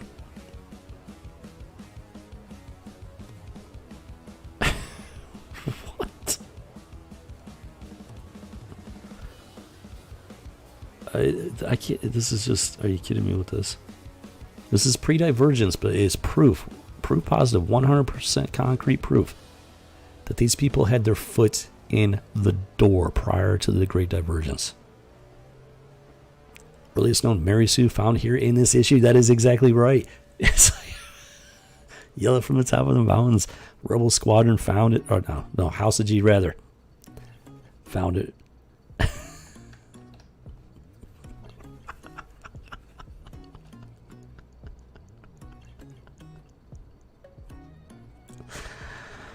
Oh, just give me freaking crickets. Like I said, the concept behind this title was actually pretty interesting. I was very intrigued by the whole symbiotic armor, liquid armor aspect and everything. It was a really cool idea, really cool concept. We're still in the source book, so I still got 2 actual issues we're going to go into and see exactly what they were doing with the story. It's just I'm not surprised.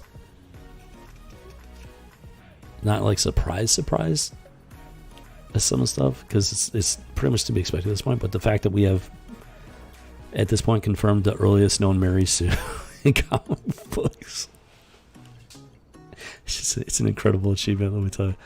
Don't get me started on the theories about this thing.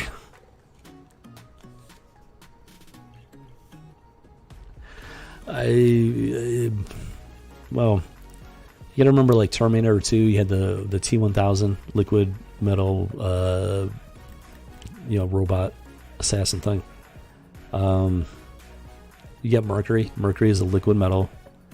It's the concept is not anything crazy. It's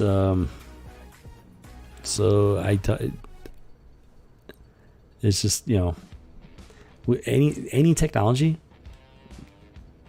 Okay, so most technology is inherently just technology, with the caveat that there are certain things that are just bad.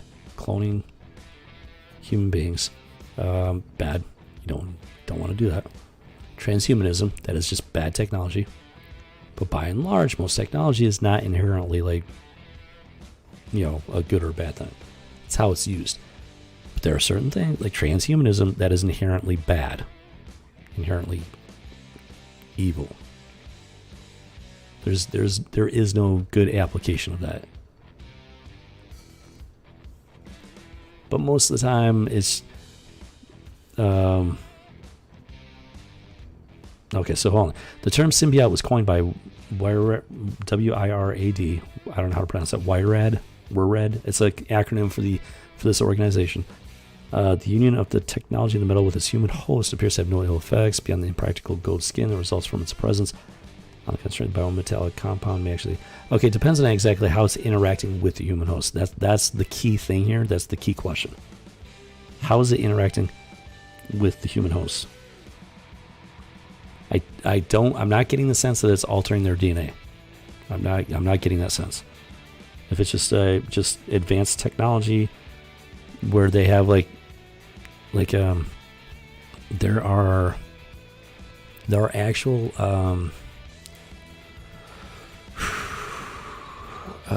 cybernetic, like artificial limbs and stuff like that. They actually respond to neural impulses.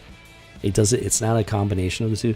So I'm right now, at least, I'm leaning towards that type of explanation for the symbiotic armor. It just depends on how the people that created this world. It depends on how they decided to move forward with it. So at this point, it's up in the air. It's up in the air. And then we got somebody called the Blood Queen. What? Queen of the Vampire. Okay, so there's vampires. So apparently they're like monster hunters. Okay. Yeah, she's the Queen of the Vampires. And apparently she has pointy ears. Interesting. I wasn't aware that vampires had pointy ears, but that's what they went with. Let's see what they have to say about her. The Blood Queen was once thought to be the stuff of historical horrors, but since they've proven that her and vampires are real. The Vampire Nation is some sort of thing. So it looks like this might actually be like a monster comic book, like Monster Hunter type comic book or something, which would be cool, depending on how they went about it. We'll find out here.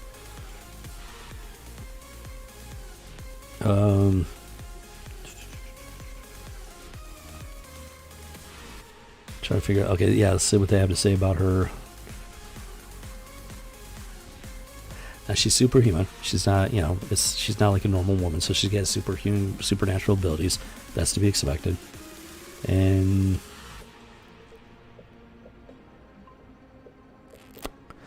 let's see. She's a type of vampire classified as a pure breed. Abilities are often determined by the purity of vampire blood. The aging ratio for humans to pure breeds is established at 50-1. This being the case, I generally believe that although the Blood Queen appears to be as a woman of 30 years of age, her true lifetime is spanned a time frame in excess of 1,500 years. Okay, so apparently this is like a Monster Hunter type of title. That I don't even remember that.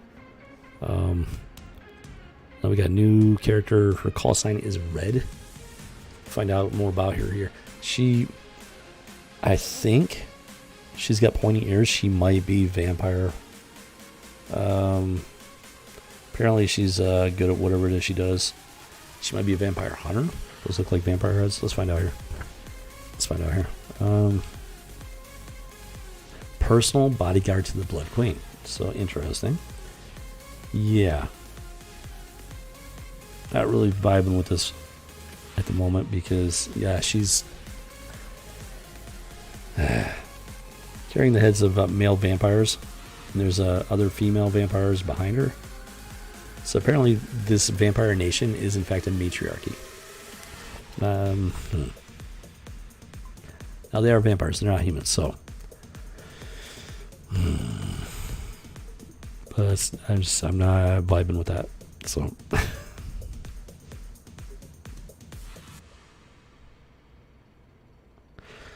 Oh, Jiminy Cricket. At this point in my life, I'm just not vibing with it. A few times I've had the audience, people has always been by our side. She's a rare breed of an albino vampire, exceedingly susceptible to damage wrought by the sun's rays. So some form of inbreeding? What? See, vampires aren't supposed to be able to procreate. So they're saying that implies that these particular vampires have the ability to procreate, which is quite the departure from vampire mythology.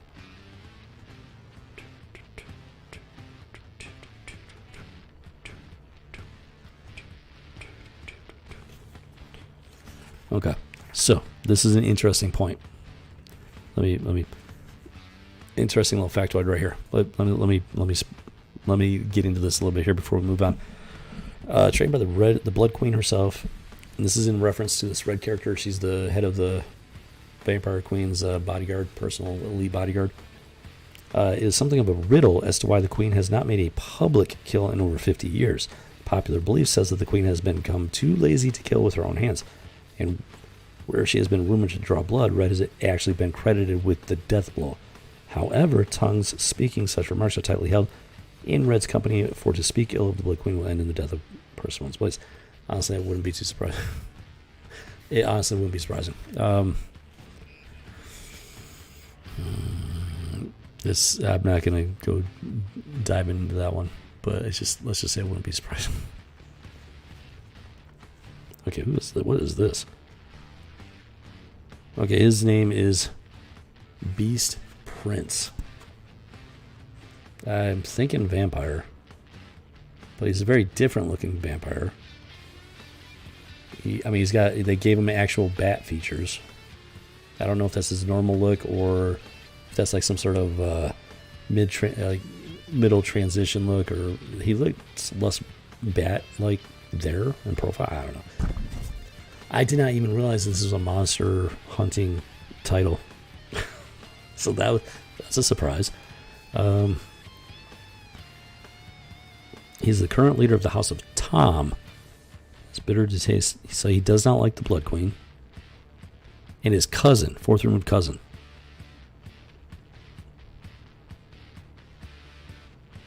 But he's insisting that he's her direct relative and heir proper to the throne in the event of her death. Yearning to return the vampire nation to its former glory as okay. Yearning the return of the vampire nation to its former glory and as the self-professed rulers and protectors of the earth. Draken is determined to see his visions made a reality no matter what the methods or expense. Feeding the already significant displeasure that many of the vampire nation feel towards their queen, who's been labeled lethargic and neglectful of her royal obligations. She is 1,500 years old, and it is a matriarchy, so that would not be surprising at all. Don't get me started. Draken successfully rallied support of a large and vocal group of beastmasters who comprise a large percentage. Okay, so there's definitely some intrigue going on. They have taken a bit of a departure from vampire mythology, no doubt about that. And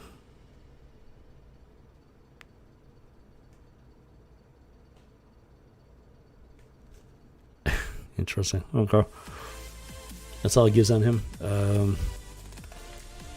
So yeah, we'd have to read the series to get more information on the characters and his vampire nation, stuff like that. Let's see, what is this? Call sign Beastmasters. Okay, so these are various Beastmasters within the vampire nation. It's not a single character; it's a whole class of vampire and whatnot.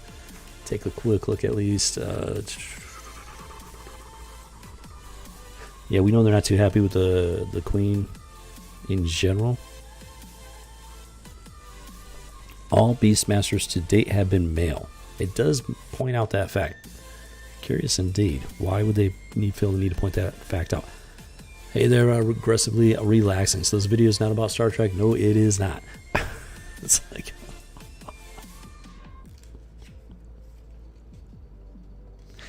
not even close to Star Trek. Now, at the first 35 minutes or so, I was discussing my real-world experience being hacked. It was an inside job. That's why I haven't streamed in 3 weeks. I missed 2 of my House of G live streams because I was dealing with that situation. And I'm still wrapping up loose threads and whatnot. And then after that, we got into the comic books here. Still on the first one, actually. This is taking quite a bit longer than I thought. It's not a typical comic book. It's just a lot of information.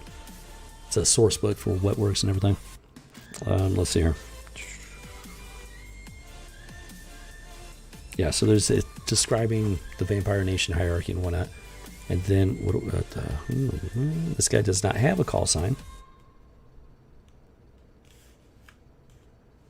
What? Then who's that guy? Craven. Oh, he's like the director of intelligence. Okay. So this guy, he has no call sign, but apparently he's director of intelligence. But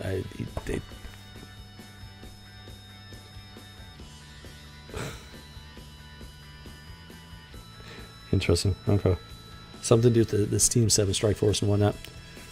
Well, I don't know what to tell you there, buddy, because this stream is not labeled as anything Star Trek related, so I'm not sure what you were expecting, but yeah. So, good luck to you.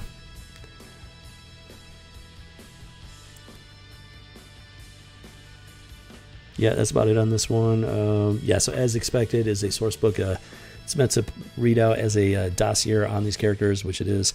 So we discovered some interesting things today, and yeah, we have established at this point the earliest known Mary Sue in comic books. That's quite the achievement right there, if you ask me. And let's see here. Oh, my bad. I apologize for that. I misunderstood either. Sexy, you got hacked? No, I apologize for that. It's very easy to when it comes to the live chat.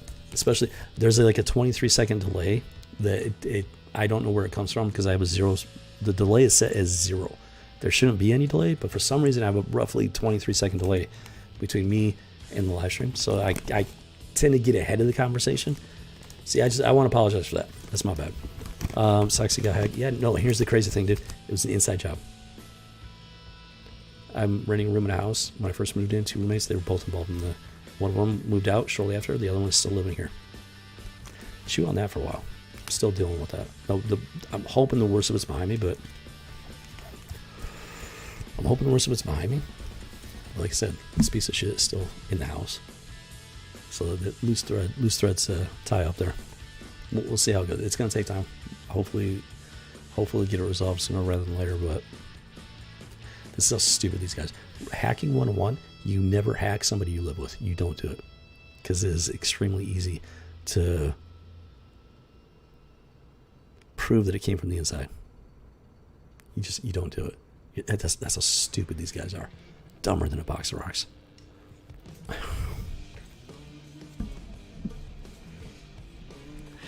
So, but I appreciate that though. I appreciate the sentiment. It was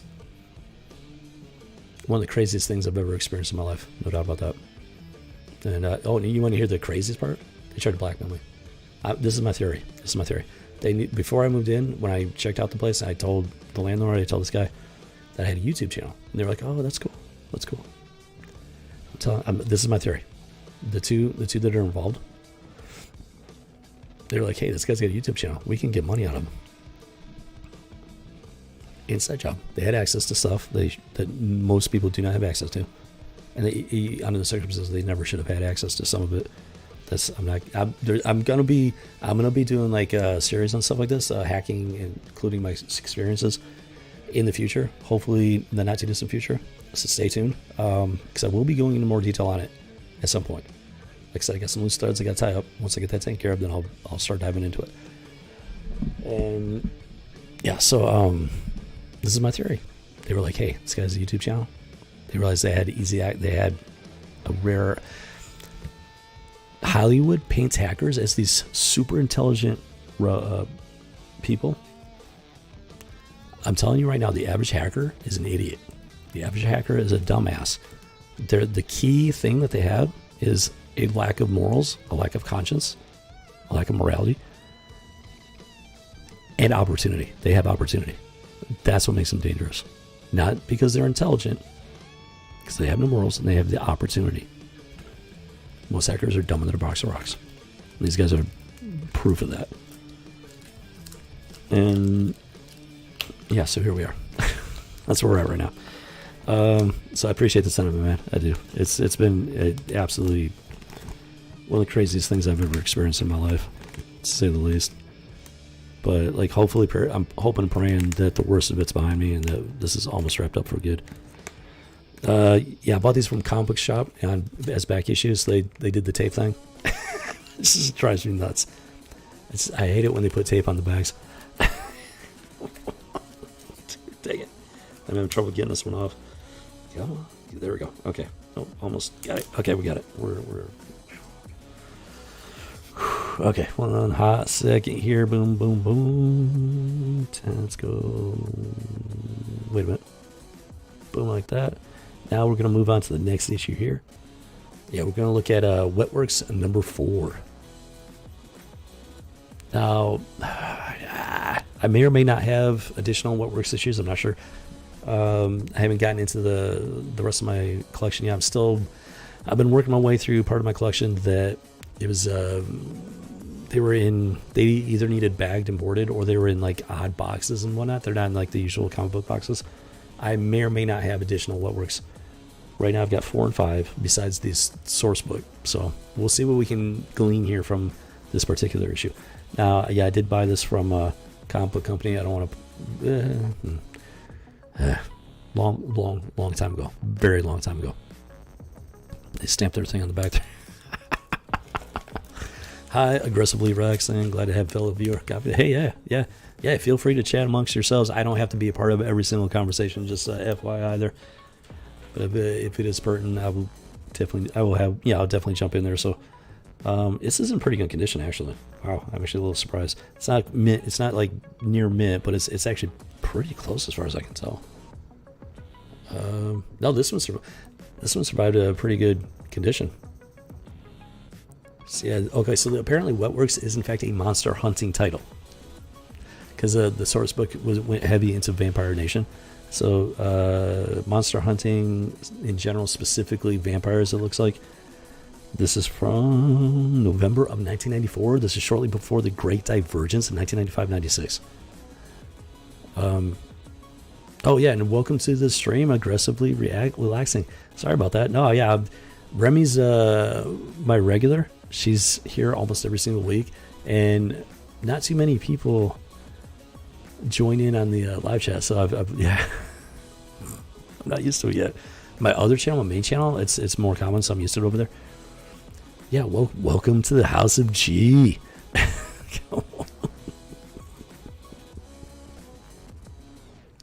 My comments could scare away your audience. Don't worry about it too much. As long as it's not like I'm trusting your judgment. You know, as long as it's not like I can't even think of an example at this point. Don't worry too much about it there, Remy. I mean, just keep, police yourself as you do. And I don't see any problems. So it's like, it should be fine. It should be fine. It's like, you've been great, Remy. No, I got no complaints. So, okay. Yeah, Aggressively Relaxing. That's an interesting way to relax. Aggressively Relaxing. How do you even do that, man? I can't even picture it. It's like, wait a minute. Is that where you pull out a well, not a cot, a hammock? You pull out a hammock and you put it up as fast as you can. And you're like, I gotta relax. Put up the hammock, jump in, and then just finally. Just trying to picture it, That hammock sounds really nice though. Oh man, look what you did to me. Now I'm thinking about hammocks in tropical islands and stuff. Oh, if only. That would be nice. It really would. I would not mind aggressively relaxing on a tropical island right now. That sounds nice. It really does. Okay, let's do this. Okay, so this is issue number 4. Right before the official Great Divergence. And let's see what they're doing here with the story. San Francisco, boom, boom, boom. Yeah, so it starts off in San Francisco. We got the Golden Gate Bridge. And I'm assuming there's going to be vampires. So...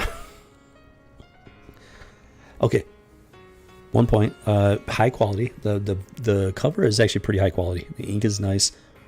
Now the pages, they're definitely improving in quality. The internal pages, it's improving in quality, but it's not quite at that top notch quality from that happened right around the Great Divergence 95-96, but it's getting there. I don't know how well you can see that. This is solid paper. It's fairly heavyweight paper and whatnot. The ink is nice. It's not there yet. It's almost there. Not quite. But it's on the upward. It's moving upward. Very interesting point. Yeah, here in the House of G, we do deep dive archaeology. We've established the Great Divergence around 95, 96. The Get Woke Go Broke thing, these people that took over comic books and are in the process of destroying comic books and pop culture. In terms of comic books, 95, 96 is when they really took control. We've established that pretty well here on the House of G. It's been a fascinating journey, to say the least. And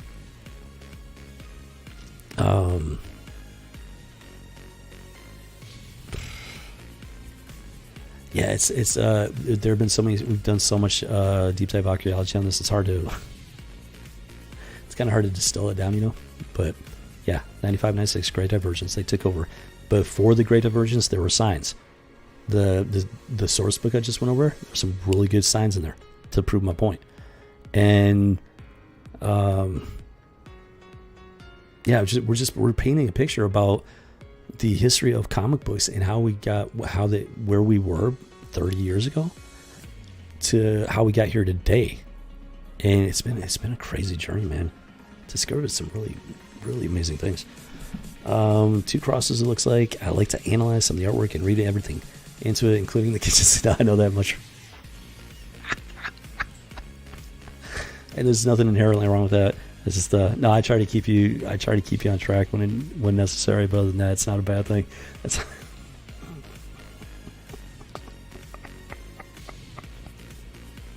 That's what we do here. Deep dive archaeology. Ask questions. Consider new possibilities. Try to find answers to what's going on in the world of pop culture today. And it's been a crazy journey. It really has.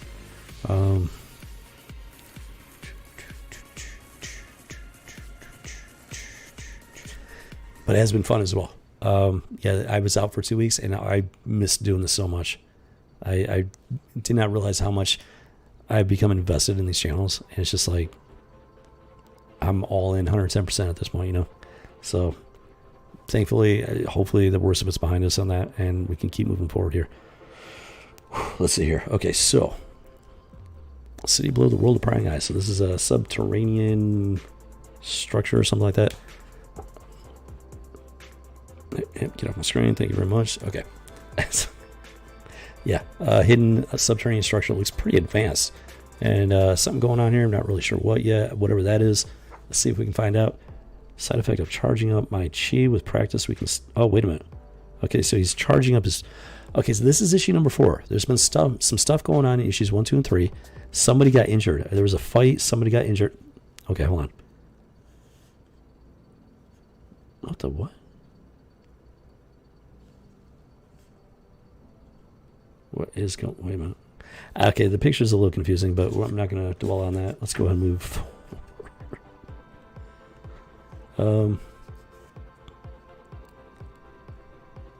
Okay, something happened to this guy. He's one of the Wellworks agents. Something happened. He looks like he's just massively huge for some reason. I think something malfunctioned or something. So this he's manifesting his chi literally with that ball of energy, and he's trying to help this guy out. Naturally, the guy's like, "I'm never going to be normal again." It's unknown territory, so it's expected. It's like,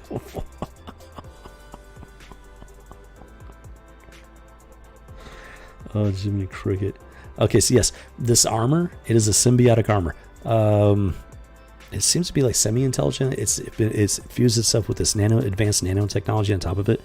So it's got some really interesting... I was intrigued by this title. I really was. Like the science behind it sounded really cool. And I don't remember why I stopped buying the title. It could have been financial reasons. Like I'm very fortunate to even have my collection at this point.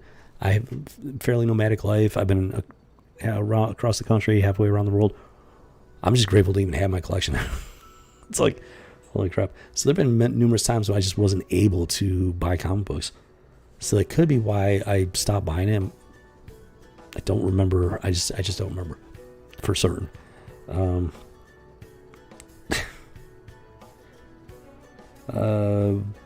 Yeah, so something's going on with the symbiote is just gone overboard with giving him a very muscular body.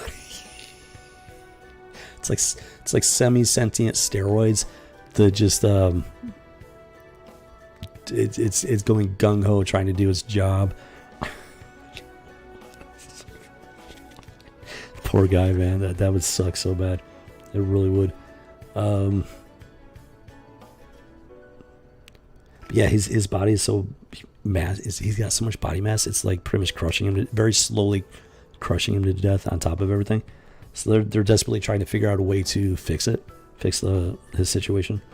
Yeah,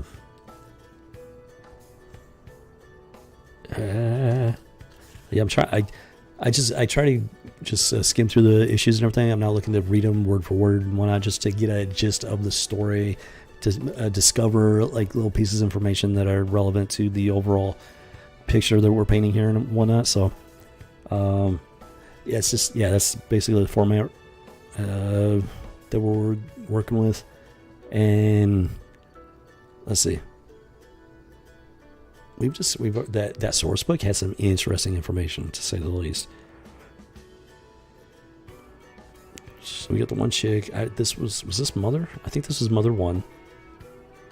I think this is Mother 1. Based on the source book, she's the one that discovered the symbiotic metal and brought it to this organization, which then combined with the nanotechnology. Doesn't explain where she found it, stuff like that, at least so far. So that's just one of the big mysteries of the title. And let's see if we can get a little more information. So, no, I was back in the day when I first heard about Wetworks. I was interested in it. I don't remember, like, the whole vampire thing. I completely forgot. I 100% forgot that it was like a vampire monster hunter title. It's like,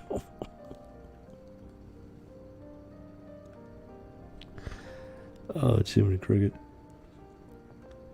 And beyond that, I mean, I honestly just don't remember a whole lot about it. What? What? Okay, so you got some of the team is like hooked up. They're doing, I don't know if it's diagnostics or whatever. But if you take a closer look at that is, I think that's Jester. I think.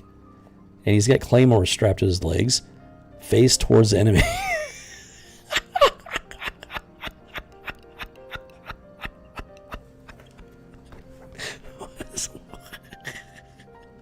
They look like they're strapped to his leg.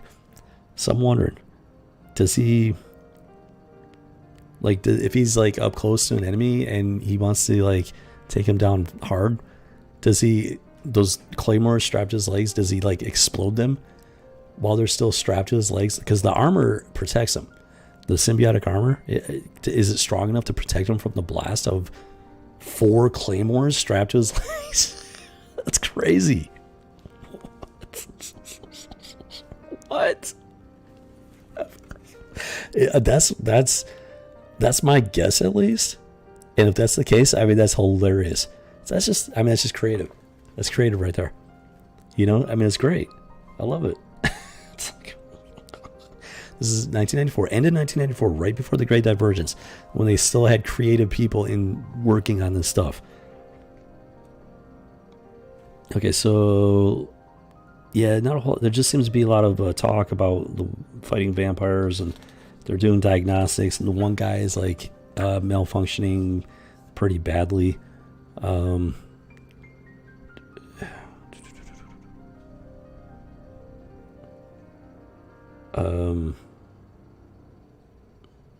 Okay, so we got Mother 1 here. There's Mother 1, and there. What? Okay, so we have Mother 1 here. She's the one that initially found the symbiotic armor. Nobody knows where it came from, how she came across it. Now they've got her. You can't read that. Those are all of her speech bubbles, and she's speaking in a very computer-like tone, I guess you could say, even though you can't hear her. The way she speaks, it reminds me of a computer, like an artificial intelligence. A very polite artificial intelligence, but an artificial intelligence nonetheless, which is not what you expect from a normal human woman. Interesting. Okay, so there's Mother 1, and then there's the other one, Pilgrim. Her name's Pilgrim. Now, in the source book, she's very feminine. She looked very much like a woman. But now we got a up-close image of her. Now, that does not look like the same character. I mean, it's her, but it's not. She looks very manly, very muscular right there. Very manly, very broad shoulders, massive biceps, massive shoulders. She looks like she has pectorals. So this is another perfect example of what I'm talking about. This is pre-Divergence. However, these people had the foot in the door. They had of the comic book industry.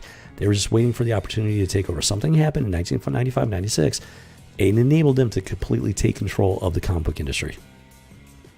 Stuff like this is evidence of my theory. Because by and large, it's been pretty good. I mean, look at Mother One. Look at Mother One. She looks like a woman. That is a woman. Now, granted, she's like a cyborg at this point, but it's a woman. You can tell it's a woman. And then you come over here, the very next page, the next panel, you got the other female character in the group, and she looks like a man. She literally looks like a man. That is woke / that's Divergence types creativity right there. In the modern world known as woke. Oh man, yeah.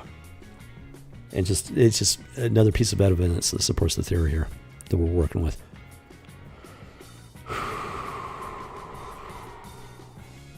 But it's such a little thing. This is what they do. It's such a little thing because look at the first page. You got boom, this big old splash page of Mother One looking. I mean, she looks like, a very messed up woman, but a woman nonetheless. And then this itty bitty little panel next to it, you got that. I'm telling you right now, here, folks, that is by design. Get the normal, relatively normal looking female right next to the itty bitty little, very abnormal looking female. That is by design. So they were very much in the process. At this point, they were slow walking it. 95, 96, they were able to start taking off because they took over. But at this point, they were slow walking it. And disappointing to say the least. Let's see here. Yeah, there's just a lot of stuff going on, a lot of interpersonal dialogue. Nothing's really jumping out at me other than that one little panel. Because, like, once again, we have another image here of Mother One. She looks like a woman. A cyborg woman, but a woman nonetheless.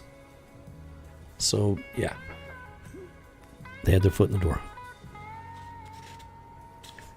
And let's see. Yes, talking about vampires now.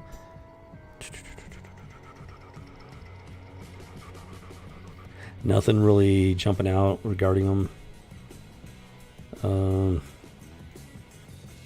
Something about wolves. So he mentioned something about wolves. I don't know if he's referring to werewolves or just regular normal wolves. These guys are beast masters, so I'm thinking maybe just regular wolves. Maybe. Don't quote me.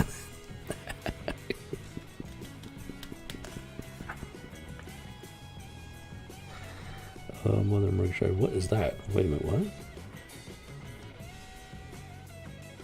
Okay, so it goes from this, a bunch of vampires talking, having their dialogue and whatnot, just vampire business. Nothing, like I said, nothing jumping out at me. Then it cuts to this. I'm not sure what's going on. This might just be a splash page, like a internal, basically advertisement for the Wetwork titles. So you got little Wetwork operatives, and they're fighting off these vampires. There's no dialogue. It doesn't really fit with the story right now. Let's take a look at the next page, see if maybe I think it's just an internal. I think it's more like an internal, like, advertisement type deal to get you hyped up about it. So that's what it seems like, at least.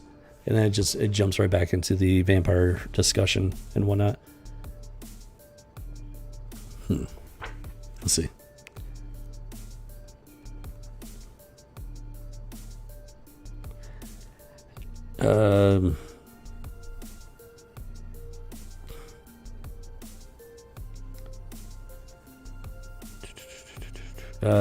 Brief scene where they're getting ready to launch an attack.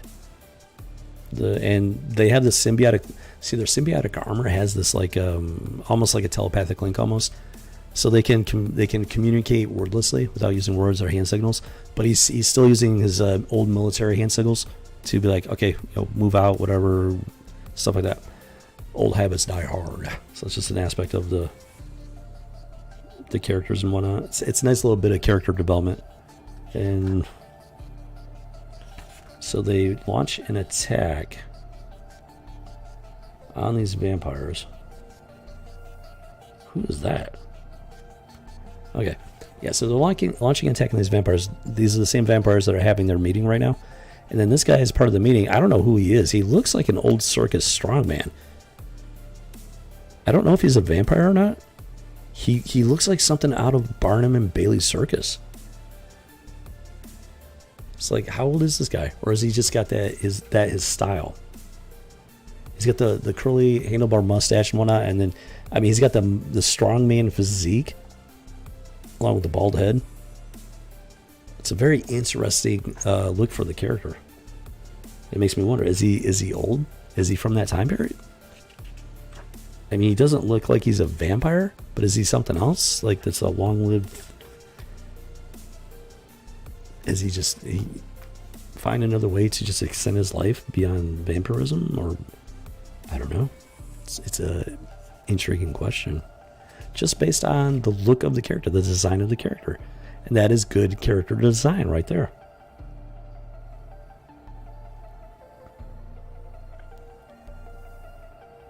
Wait a minute. Hold on.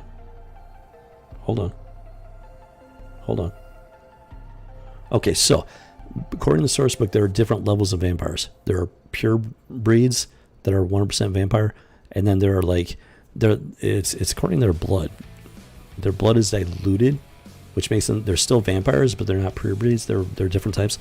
So this guy, all of a sudden, he's like, he's revealing his fangs. So he might be like a lesser vampire. Like he's not a pure breed. He's not as powerful. So that lends credence to the possibility that he is in fact a circus strongman from back in the day, and his vampiric nature has given him a longer life. That could explain his look, his fashion and everything, his handlebar mustache. That's my theory at this point. I'm running with that one. That would actually be interesting backstory for that particular character. Yeah, so they keep doing their thing. Their mission, their target is after this guy or whatever. Like I said, I'm not reading it word for word, so I don't know 100%. Somebody drinking? I don't know. It does kind of make me interested in picking up the issue again, though. The title. And then, whoa. Now keep in mind, this is part of the Image universe. So they're in the heat of battle, and then boom, out of nowhere, in pops Young Blood. So a quick crossover event. I don't know if it's going to be like extended or if it's just this brief little. So they're trying to pump up the title, but bringing in Young Blood. I would probably do it if it was my universe. And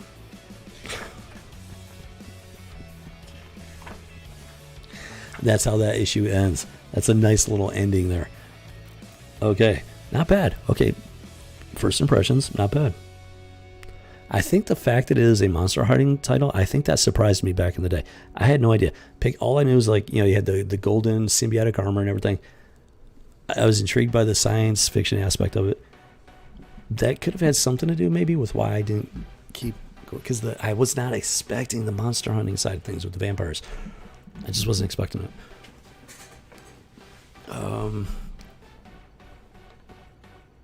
Coupled with the fact that my resources were sporadic when it came to collecting. But first impression, I mean, I enjoyed breezing through it. Even with those little issues and stuff, I still enjoyed breezing through it. We're going to go through issue number 5. This is issue number 4. We're going to go through issue number 5, but for the time being at least, my interest has peaked in the title again. Let's go into that. Let's dive into the next issue. Pretty good condition. I'm pretty happy with the overall condition of it. Other than the little hints of wokeness and stuff that are very clearly there, it was still a pretty good read. I didn't read it in full, but I enjoyed what I saw. there you have it. So there's issue number 4, Wetworks, 1994, just right before the Great Divergence. Not bad. So far, not bad. So let's do it. Let's dive into Wetworks number 5. Image Comics, 1994, December. No, wait, is it? No, this is January of 1995. So this is at the start of 1995, which is we're starting to head into the Great Divergence. I haven't locked down the exact point where they diverged and took over, but it is in 1990. I think at that point is in the year of 1995, because the divergence takes place over 95, 96. So I'm reasonably confident it's at some point in 1995. Just don't know where exactly yet. Something happened, and I'm telling you, this stuff is connected to real world events. Something happened in real world events that made it possible for these people to take over 95, 96, like completely take full control. We're talking. They didn't just have their foot in the door, they had their hands on the steering wheel. Oh yeah, we have to actually go through that one. So I gotta get the tape off. Yeah, they got the tape on this. Keep in mind, I bought these a very, very, very long time ago. So long ago, I don't even remember. It was after 1995. Actually, it was probably right around 95 when I bought them. Yeah, I'm thinking I picked these up in the year of 1995. Ooh. Yeah, 1 second there. Cheers. Bottoms up.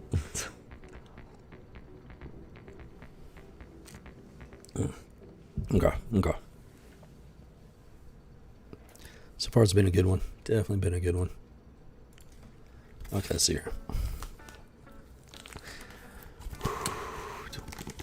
Boom.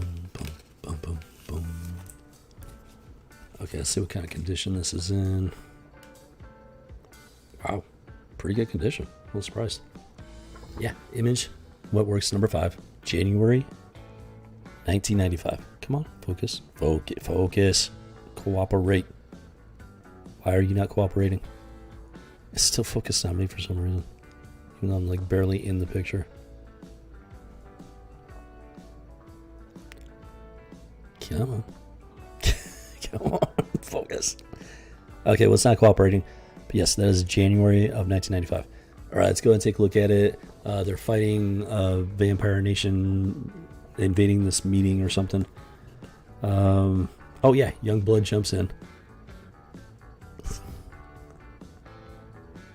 Wait a minute, what? Okay, so they're trying to stop a war, apparently, involving the vampires. But then Youngblood jumps in for some reason. No idea why at this point. Jumps in, he shoots the leader of he blasts the leader of the Wetworks. Maybe there's a misunderstanding. I'm not sure. Let's see if we can find out.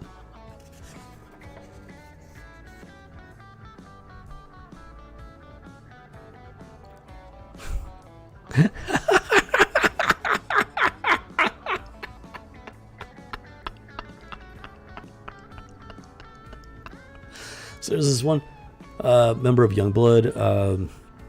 I forget his name, but he's like a kind of a Hulk-like character, very big, brutish, but he's intelligent. He's in control. He's not like consumed with rage. And so he grabs this guy in the Wetworks, and he's like, I would like to thank my friends, my family, the Academy. It's a joke, playing off the Oscars. That is amazing. That is awesome right there. That is hilarious.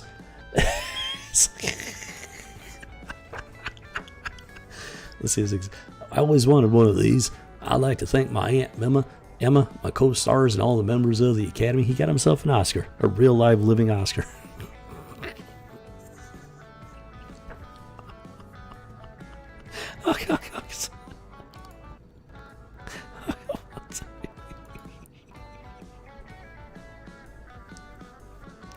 Now that's funny. It is. It really is. That's great. I mean, you got these characters. They're covered in this gold symbiotic armor, liquid armor, and you've got to take those shots when you got them, when you get the opportunity.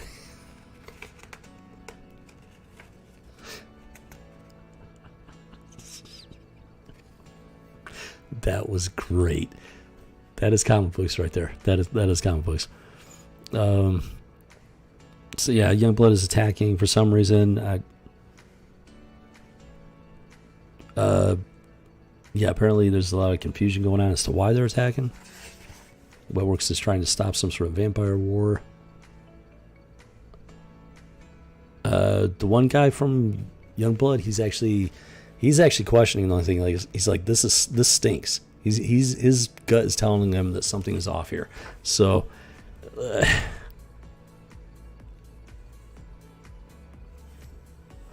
and apparently this Wetworks, the leader of the Wetworks, he knows the cowboy dude. He doesn't. He seems familiar. He doesn't, like, off the top of his head, he doesn't know him, but the guy seems familiar. So there's some sort of connection between at least the leader of the Wetworks and this guy in Youngblood. So there's something janky going on.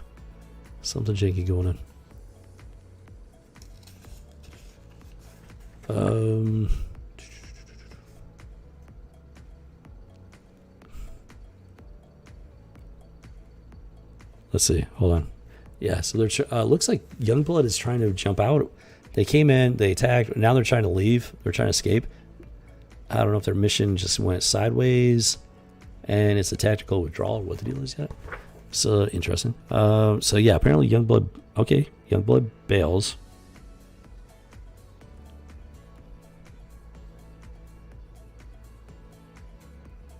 Yeah. Okay. Weird. Youngblood, they pop in, fire off some shots, and then they run. It's a little confusing. Not sure what's going on here. I don't think any of them really know what's going on here at this point. And Youngblood is gone. These guys are, climbing out of the wreckage. Now, this guy's a little weird looking. That's a guy. That is a man. If you look at his pose, he's got the long flowing hair. Slightly feminine looking stance right there. That's my first impression anyways. A little bit of an odd pose to be drawing him. Like he's sticking his ass out. Like I've seen plenty of hot chicks doing that. Displaying their plumage. It's a little bit of an odd way to draw a masculine character. But that's just a little something or other. One of those little details that jumps out at me. Youngblood jumps in for whatever reason and then jumps right back out. Curious indeed. So they're flying off. Yeah, so they get in their own vehicle, they take off back to base and whatnot. Somebody's room, sleeping, don't know who is that? I have no idea. Oh, he's Grail. That's Grail.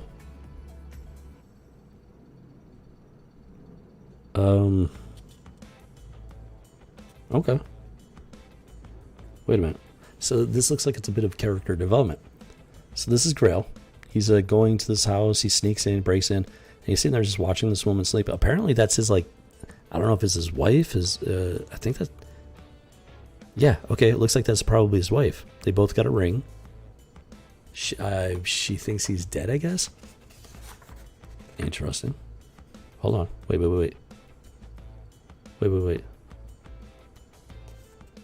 Yep. He's been labeled as killed in action. She thinks he's dead. And he's not. He's Filipino. That's right. This guy's Filipino.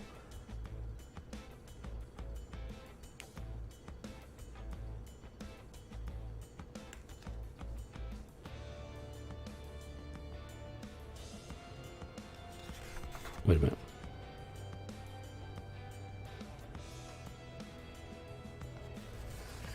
Wait. Oh, wow.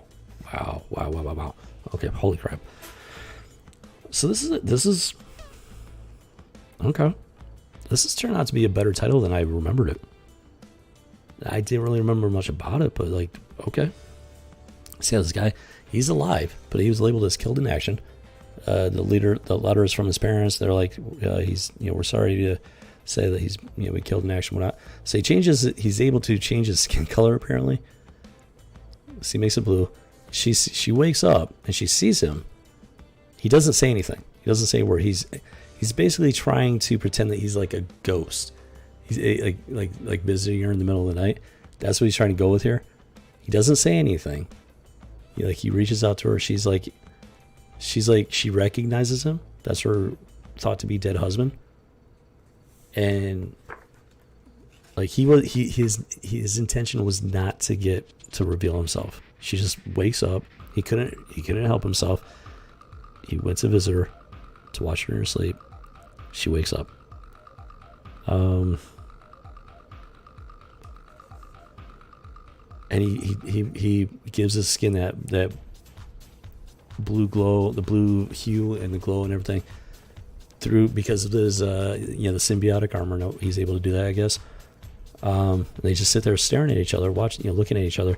She closes her eyes. He reaches out as if to touch her, and then disappears while her eyes are closed. And she's crying. That's a surprisingly touching moment, actually. That's.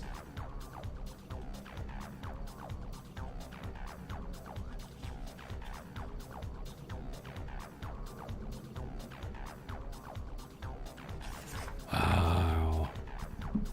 That was a good scene right there.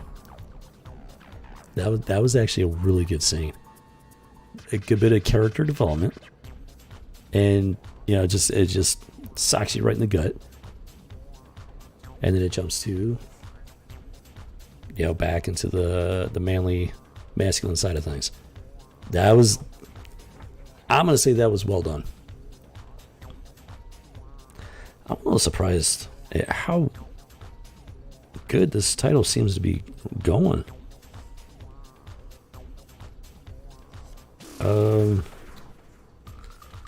Yeah, I mean, for the most part at least. What the hell is this? Whoa. Okay, every time I open my mouth, it's like I jinx myself.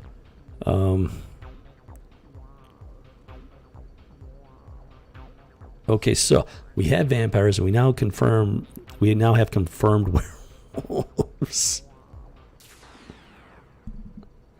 Honestly, this could have something to do with why I bailed on the issue right here.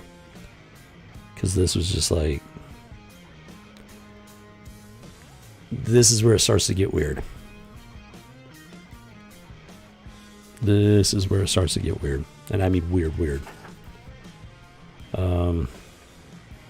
Like unnecessarily weird. Okay, so... Yeah, so they're in the bar, whatever. This dude, apparently he starts having some sort of I don't know if it's some sort of message through the symbiote stuff, or if he's having a vision. I don't know what the deal is. And then there's a bunch of, these are werewolves, and they're all fighting. There's a whole mess of them, and then you got this. This is, what is that? That is not, see, it doesn't scream werewolf to me. It screams something else. And then boom, it gets punched through, and then there's the tail. It literally took me a minute to figure out what the hell I was looking at. That is a tail, and the placement is not good. It just got weird. It just took a hard turn into Weirdosville. This right here might be why I dropped the title. That might be it right there. It just got weird. Then it jumps over to the next page. Yeah, you can tell these are supposed to be werewolves. I don't know who designed these werewolves, but I don't know if it's the artist that designed them or if he was working with somebody else. I am not liking the design of this werewolves, and that last page was really disturbing. Extremely disturbing. That right there, I've immediately lost all interest in this title. Now keep in mind, this is January 1995. 1995 is the year of the Great Divergence, where these weirdos took over in full. Now, with the source book, there were definitely hints of that stuff, the Divergence stuff. And that was some full-blown Divergence artwork right there. Oh, every time I say Youngblood, I think of the pop star Youngblood. I had no idea there was a pop star named anything like Youngblood.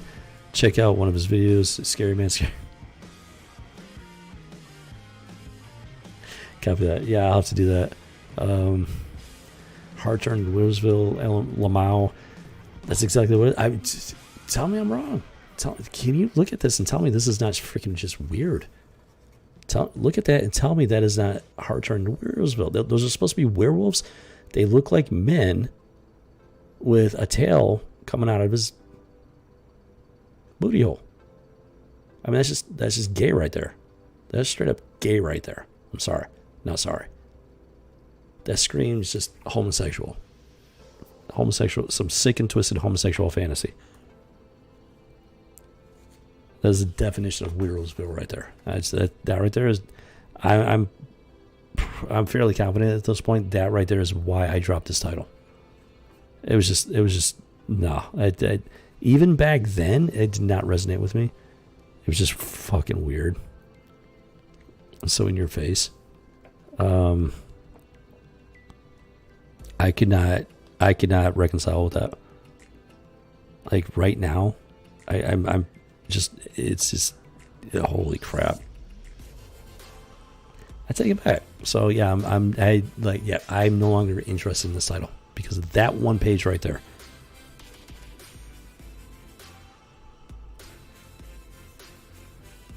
I'm pretty confident at this point that is why I dropped this title. I'm not even really interested. What the fuck?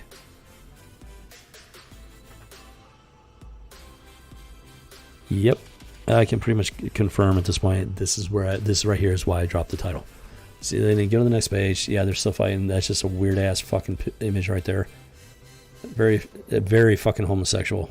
I'm just not even pulling punches at this point. Very fucking homosexual. I'm not. That is beyond woke. That is woke. It does not get any more woke than that.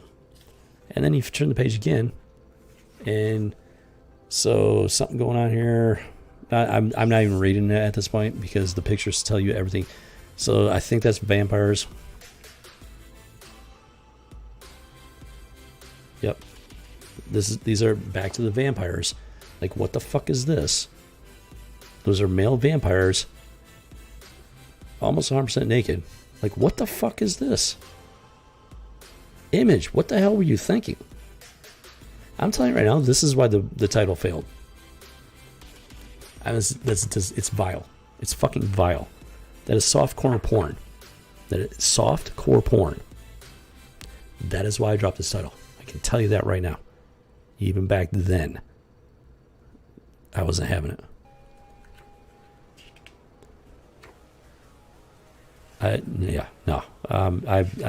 My interest in this title is completely evaporated. I'm done. I'm done with it. Wow. Holy shit. Holy shit. I'm in shock right now. Image, really? Really? January 1995, the year of the Great Divergence. Holy shit. I thought what was going on with Marvel and DC was bad. Holy crap. That may actually have been worse than what we've stumbled across in Marvel and DC during the Great Divergence. That might actually have been worse.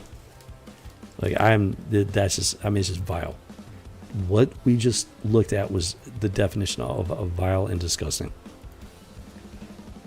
Like, I don't know what Image was thinking. I really don't. Holy crap. I'm telling you, this series, House of G, I mean, we've taken so many unexpected turns. It was starting to get good. I was like, okay, I'm getting into it, and then all of a sudden, pow!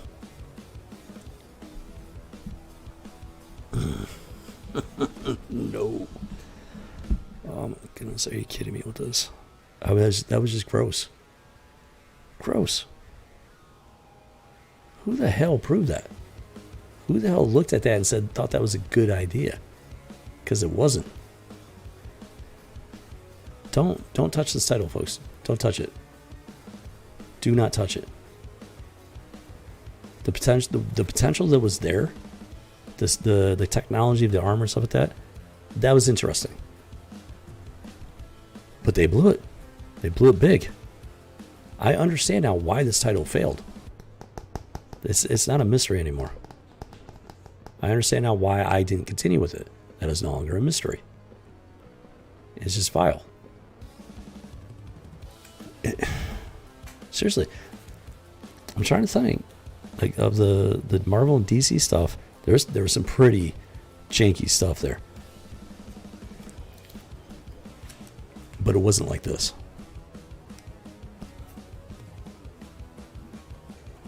That's the definition of vile. So yeah, I think we're gonna move on from that.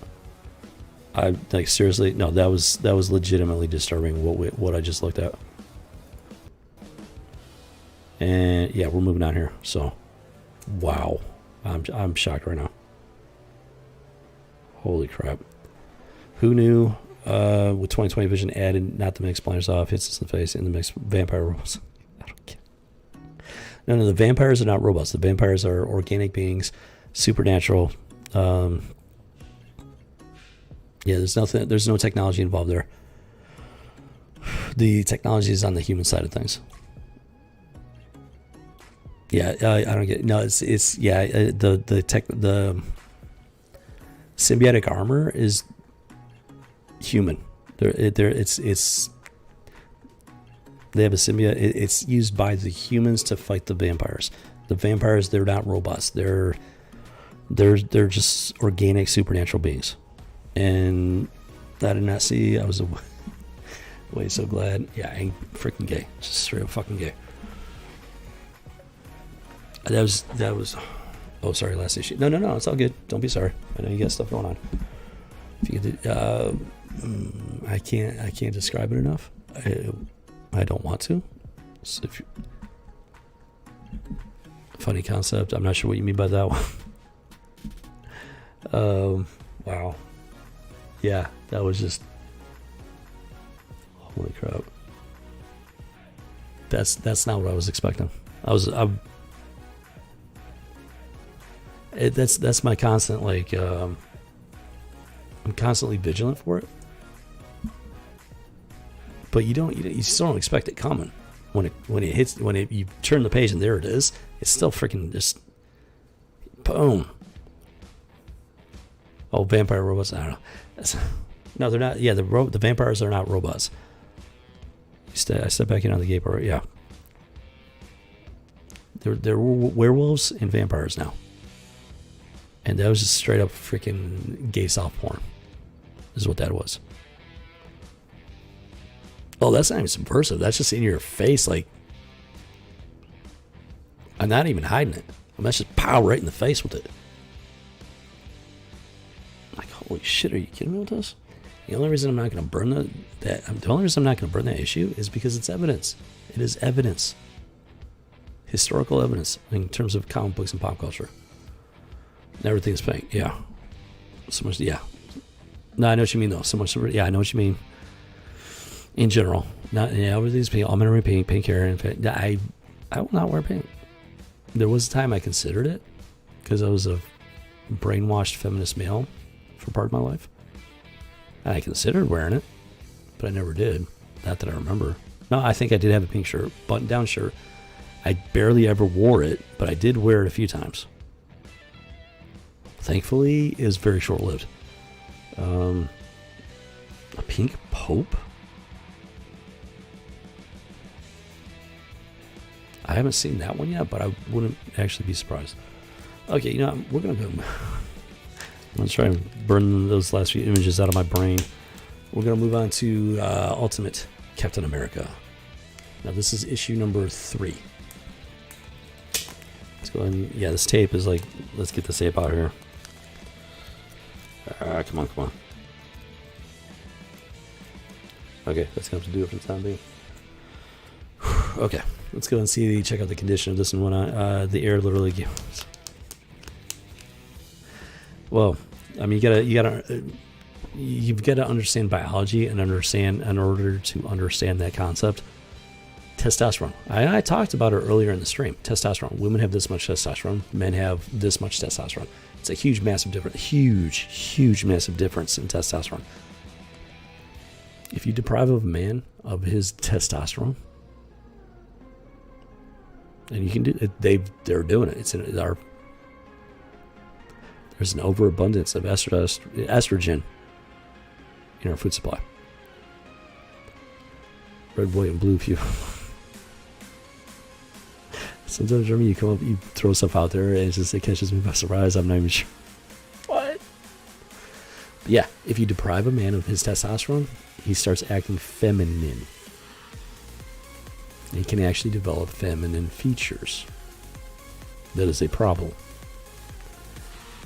Food supply, our food supply is tainted. There's an overabundance of estrogen in our food supply. If you are a vegan, you're depriving yourself of testosterone. And it turns you into a little girly man. Which is why I'm not afraid of these guys. Yeah, it is a real thing. In terms of biological science. So, let's see here. Okay, what do we got going on here? So this is Ultimate Captain America. They did this Ultimate series. They took established characters, and this is where they really started to destroy them, dismantle them.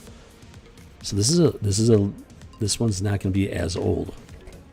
Where is the information on this? Hold on. It just says issue number 3. I'm pretty sure this is around 2011 or something, but I'm trying to find information to verify it. Okay, so we got an ad here. It says April of 2011. This is inside this issue. So I'm thinking this is probably somewhere, 2011. But I'm trying to find it. For some reason, they don't have. Usually at the start of the issue, they've got all that information regarding that issue. What the hell's going on? What? Yeah. I've never liked the Ultimate series, and I think this is going to be a really perfect example of why. I can't even. Where's the information on this?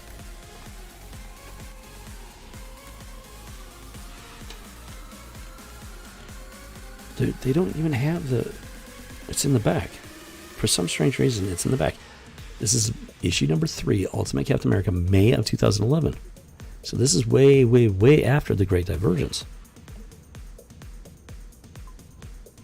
Yeah, same page. Yeah. So that's the year 2011. Looks like she was wearing a skim Kardashians. Yeah, I have no idea. Anything's possible at that point. 2011 though. So Kardashians were in the public eye at that point. Okay, so we've established the time frame. Now let's take a look at the cover real quick. Now it's high quality. This is high quality paper, cover inside and out, the cover and the internal pages, high quality ink. Now we got Captain America. This is Ultimate Captain America. This is an alternate universe Captain America. And he's fighting this dude with an American flag on his face. So this is already not boding well. This is already got a bad look to it. And after skimming through it, trying to find that information, I can already tell you this. There's a reason why I only bought one issue. They're hiding it. I wouldn't say hiding it because it's not like critical information. It's not classified info. They just, for some strange reason, some dumb reason, they put it in the back of the issue. It's just. Keep in mind, this is 2011. The idiots have fully taken over at this point. So they've made. These people don't know what they're doing. They don't. They don't know how to run a business. They don't know how to write a comic book. These are people that have no legitimate comic book experience. So it's just. I don't think it's anything insidious. It's just sheer stupidity on their part. Oh yeah, well, I bet it's a not so subliminal product plug. Yeah. No, it's not so subliminal. You're about to find out. Okay, so it starts off with this. You got this dude with an American flag painted on his face. He's got Captain America on the ground, a gun to his neck. It doesn't make any sense. It doesn't. As a two-time veteran, as an American patriot, this does not make any sense. No, it's just weird. So let me read this to you. America's first super soldier, Steve Rogers, became a living legend in the trenches of World War II before being frozen for more than 50 years beneath the Atlantic Ocean. This is setting the stage for the issue. And the title. Now, after being found by Tony Stark, Steve Rogers continues his fight to defend his country along with the new Ultimates. Is this or any other time In this or any other time, Steve Rogers is Captain America. So that, other than the new Ultimates thing, it's following the general Captain America mythology. Faced with unconvincing instructions to stand down and spend a little recovery time in France, Cap goes rogue and travels to Cambodia to pursue Frank Simpson, the turncoat super soldier who's threatened to teach the captain what America really stands for. But when Cap finds himself in a mysterious village surrounded by Cambodian super soldiers, he realizes his first lesson is more than he bargained. What the fuck is this?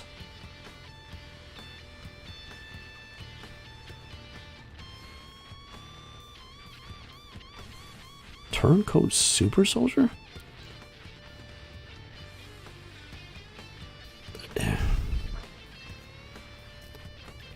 Now women are in there. No offense, women. Well, maybe some.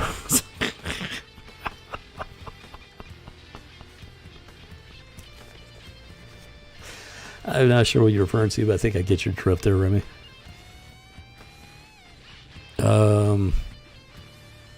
I'm going to have to do a little bit of reading on this because I want to know where they're going with this. So you open up the actual first page. So you got this guy, this quote-unquote turncoat super soldier. He's got Captain America's shield. Captain America's in chains. Let me take a look at the dialogue, see where they're going with this. This is the... What the hell is his name? Frank Simpson. Frank Simpson. I don't even recognize that name. I don't know who he's supposed to be. I was kidding, but now I'm not so sure. Yeah, don't take anything for granted with this stuff there, Remy. I never slaughtered any civilians, never raped anyone, never killed a single baby. All I ever did was fight. I went where they told me to go, killed who they told me to kill. I believed every one of their lies. This is Frank Simpson talking. The rogue super soldier. Imagine you've read their file on me. Or I imagine you've read their file on me. I bet it says I snapped. It says the war made me crazy, pushed me over the edge, probably used words like post-traumatic stress disorder, but they were wrong. Vietnam didn't make me crazy. So this guy fought in Vietnam. It made me sane for the first time in my life. Vietnam opened my eyes to the truth. I still love our country. I know you won't believe me when I say that, but it's true. I have never betrayed the United States of America. It was the federal government who betrayed me, who used me as their thug to try and remake the world in their image, just like they're using you now. Look at me, Rogers. I did this to my face so I would never forget who it was that made me what I am. So I would never forget the lessons I had learned. The same lessons I will now impart to you. I am not liking this. This is a completely... No. This guy fought in Vietnam. Vietnam was a justified war. The problem wasn't the war itself. The problem is that the government hamstrung our own military in that conflict. We were winning. Don't make no mistake. We were winning that war. Our government lost that war for us. Now that much I agree with. The government was doing all the wrong things. Look who was running it. Johnson. I'm not getting political. They're getting political. Next page. So we got the next page. Some kid hands him a book. He sits down to read out of this book. And then there's some sort of ad. Let's see. It's not your fault. You're so naive, Rogers. You were trapped in that ice for a very long time. Let's begin to catch up on some of what you missed, shall we? Today's lessons: Richard Milhouse Nixon, the most evil man who ever lived. I don't know about most evil. It's another ripping on Nixon. Hold on. Then that's it. That's as far as they don't explain why he's the most evil man they don't explain it. They just make the statement, he's the most evil man that ever lived, and then they cut away to this. Oh, lesson's over, but they don't tell you why he's the most evil man that ever lived. I wonder why. Today was a good start. Get your rest now and think about what you learned. What did we learn? We have no idea because they cut it. They cut it from there. They made a statement and then that was it. They leave it up to you to jump to conclusions.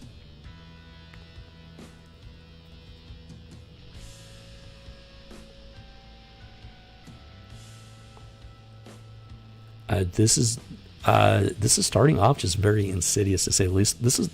I did not like. I can tell you right now, when I first bought this, I didn't like it. I did not buy another one. So the next day, rise and shine, and Cap surprises him with a boot to the face. But the guy's like, "Don't kill him, don't shoot him." This guy's trying to open up Captain America's eyes or something like that.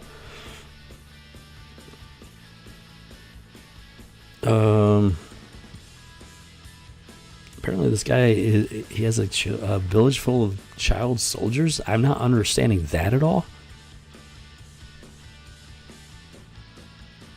And so he's torturing Captain America while teaching him quote-unquote history. This is an extremely weird title. This is just weird, folks. 1965 years back, coup in Indonesia leads to widespread slaughter of suspected communist sympathizers. Death toll passes 1 million. 1969, Cambodia and Laos became the most heavily bombed. I don't normally read this stuff like this, but this is just so fucking weird. Don't really have a choice. Thanks to President Nixon's illegal campaign of carpet bombing, 600,000 died. 1973, CIA House democratically elected president of Chile, installing the corrupt regime of Augusto Pinochet. Thousands tortured, executed.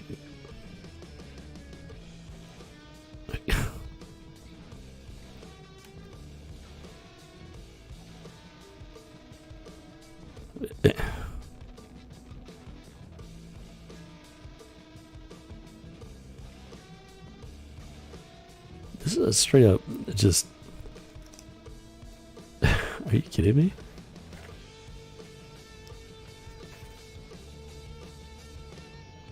The most evil man who ever lived goes to only one I can think of in real life. I won't mention his name. That's up to you. I mean, there are plenty of men that fit that bill at this point.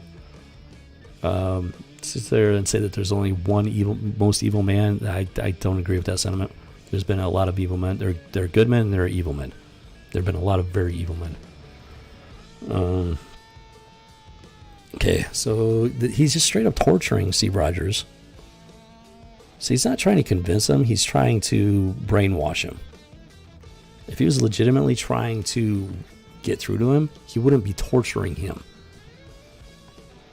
Your blood will aid the cause, Rogers, just as mine has. So he takes a blood sample from Steve Rogers. He's got some sort of jungle chemistry kit. Your blood will help the meek to inherit the earth. 7-year-old girl burned by napalm. Birth defect caused by Agent Orange. 4 daddy can't stay. That confirms it. This is just liberal bullshit.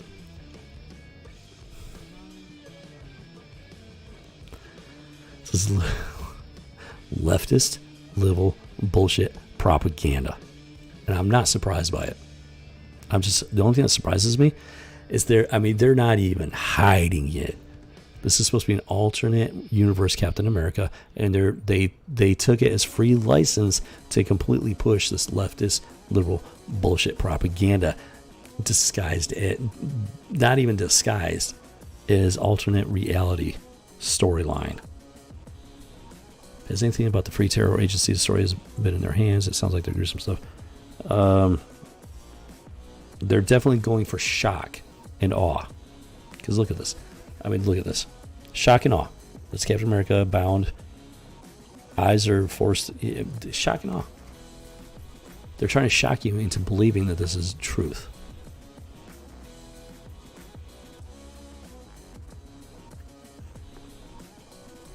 And then he freaking waterboards Captain America, which is one of the safest forms of quote unquote torture.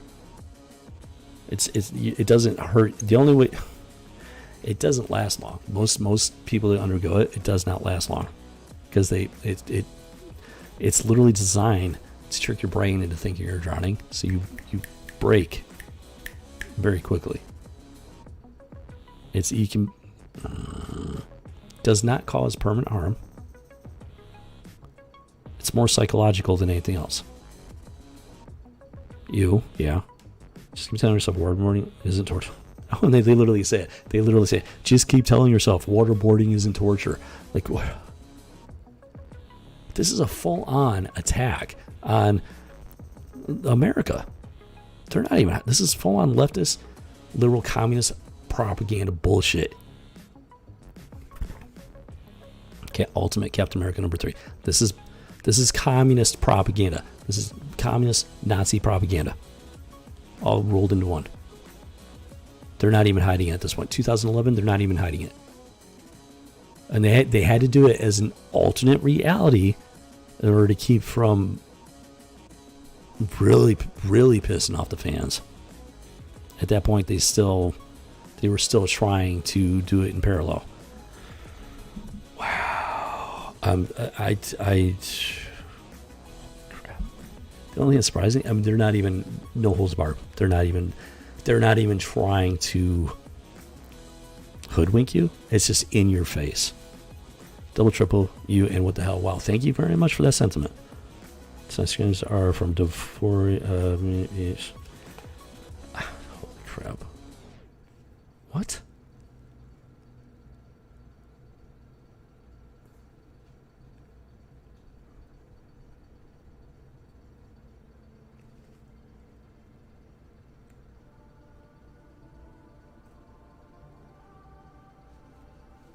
Yeah, they're not even trying it here, folks. This point in 2011, they're so far gone. They've so completely taken control of the comic book industry. This is straight up propaganda. This is not a comic book story, folks. This is not Captain America. This is propaganda from these people. In your face, leftist, communist, Nazi propaganda, trying to destroy your view of America. They're trying to destroy your patriotism. And they're using Captain America to do it. It is insidious and it is evil. I'm not pulling any punches. This is just, we're done. We're not pulling punches here on the House of G. This is straight up evil disguised as comic books. So yeah, this quote unquote patriot, super patriot, whatever.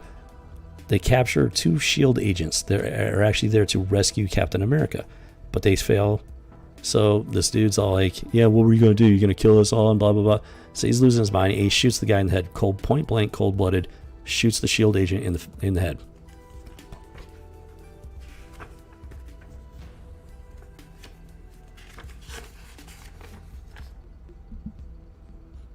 This whole entire title is just bullshit at this point.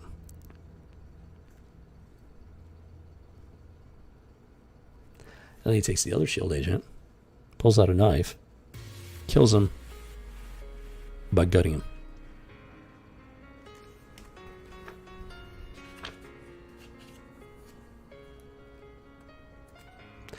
The guy asks, you see who the real monster is? Captain Rogers? Yes, I do. So obviously, Captain America is not breaking. So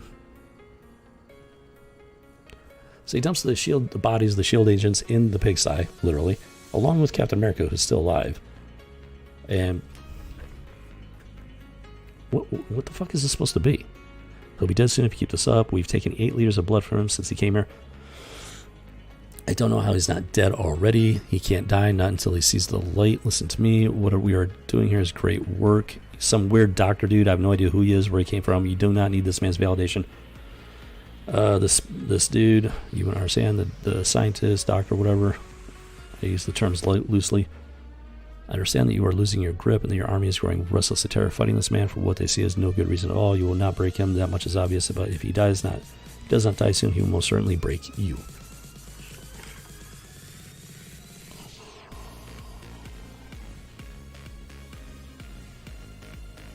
So then you got Captain America. He regains consciousness. There's this kid standing over him. But it's like this I don't know if it's like Cambodia or where, some Southeast Asian country. Captain America. Bucky, I knew you'd come. Knew I wouldn't die here after everything. I knew there had to be a purpose. Why I was trapped in that ice. Why I lost Gale. Captain, he's been through this. He's been tortured. He's half out of his business mind at this point. There was a reason, right, Bucky? That's why you're here, isn't it? Tell me there was a purpose to it, or else just leave me here. So, Captain America is actually on the verge of breaking.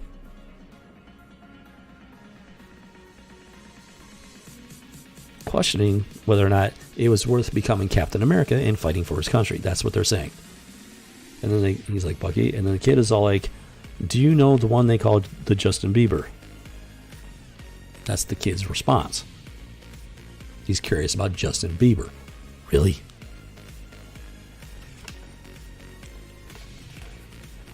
I'm a little furious right now.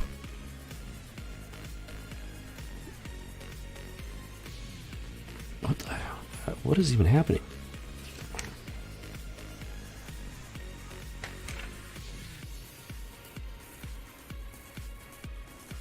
I don't even know what's happening in the scene.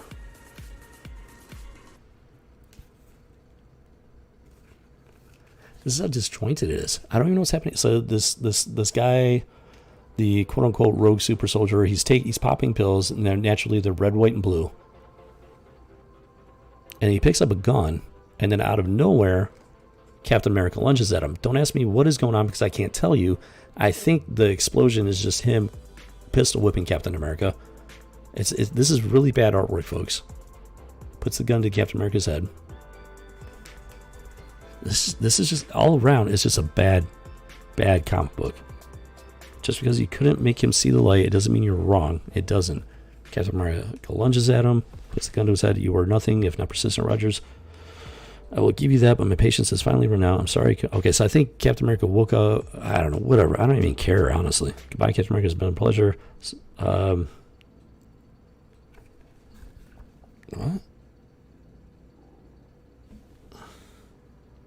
So there's the word bubble, and the words are extremely faint, which means he's either whispering or something like that. So where the guy can't hear him.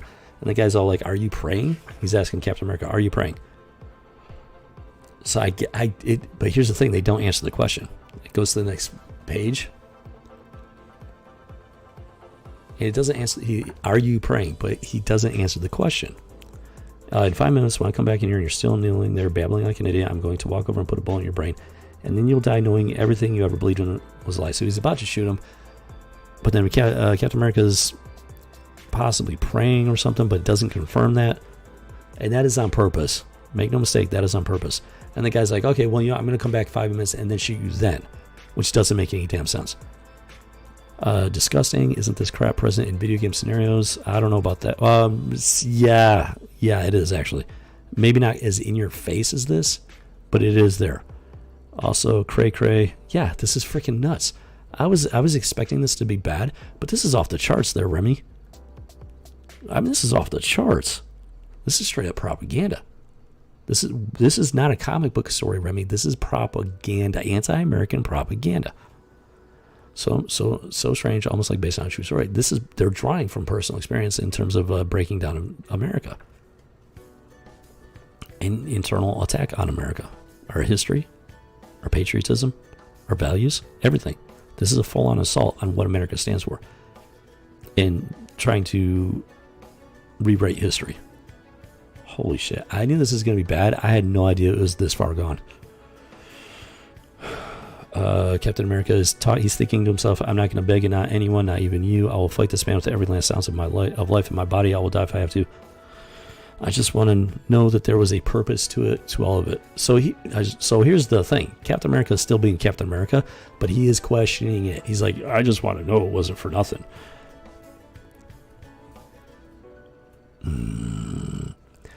That's what I figured. Wait a minute. I just want to...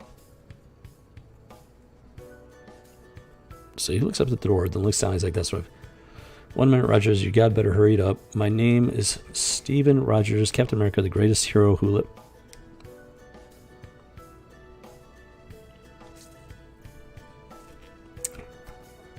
That right there tells you exactly what you need to know about the people who wrote this. My name is Steve Rogers, Captain America, the greatest hero who... That is not Captain America. Captain America does not toot his own horn. That is not how he thinks. Captain America is a humble man. He does not sit there going around saying, "Hey, I'm the greatest hero there." That's not Captain America. "I've spent my life in service to what I was believed was a greater good, and now for the first time ever, I know how it feels to be forsaken. I start to curse him, to curse it all, and that's when out of the corner of my eye, I see the hand of God." Okay, so yeah, he is in fact questioning his belief in God.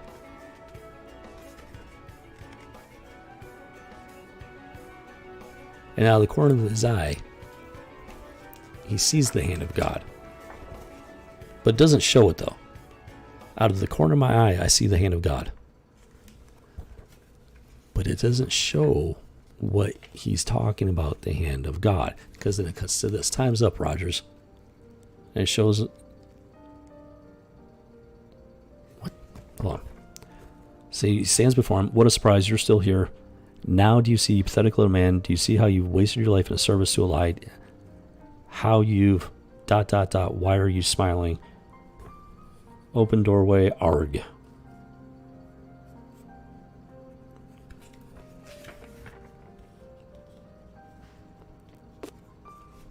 Here's the thing. I have no interest in picking up the next issue. I have no interest. I am curious as to how they're going to try and explain this away. Because they've got Captain America questioning God. But then out of the corner of his eye, he sees the hand of God. But the damage is done here, folks. The damage is done. They've revealed themselves. Strange, Barack Obama was president. Just said, yeah. It's not that strange, Remy. It's all his fault. Ha. No. You don't understand.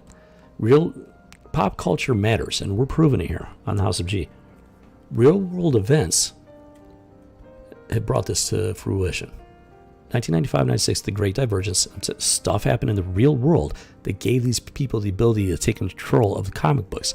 2011 is these people have revealed their agenda in this issue right here. Now, at the very end, they try to pull a fast one. At the very, very end, out of the corner of my eye, I see the hand of God. They try to redeem this title, but the damage is done. They've showed their hand. They overplayed themselves. There is no redeeming this.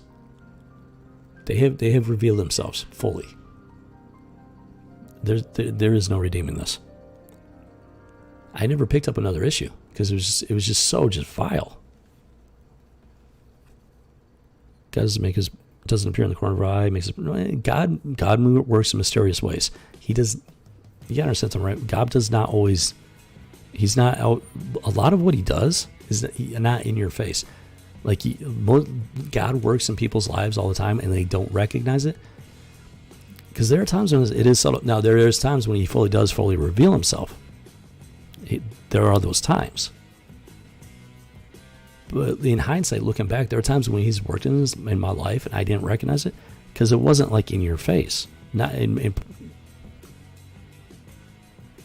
part because I didn't know what I was looking for. I didn't know what I was seeing. But once you learn to recognize his hand in your life, then it becomes more obvious. But for people that are struggling with their faith and whatnot, it's not always obvious.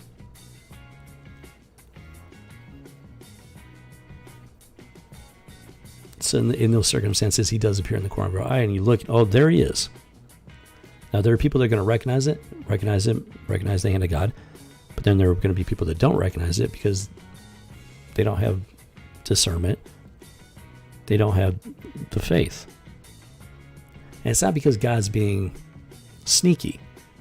It's not because God's being sneaky. It's because the individual doesn't recognize it for what it is. I understand what you're saying. God does appear in the corner of our eye, he makes his presence. Yeah, he does make it, but he can be subtle about things. Now there's another character who stands in the corner of our eye in the shadows and can tie someone acknowledging God is there.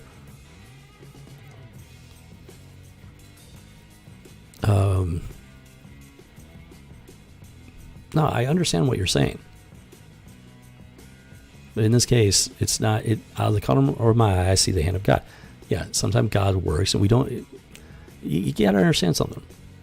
In the Garden of Eden, Adam and Eve were face to face with God, and they look what happened. Even though they were face to face with God, there was no veil separating them. Boom! Look what happened. Now in this world, there's the veil. We can't interact with God directly like that. No, God is not a deceiver. He does not work in secret. But he can be subtle.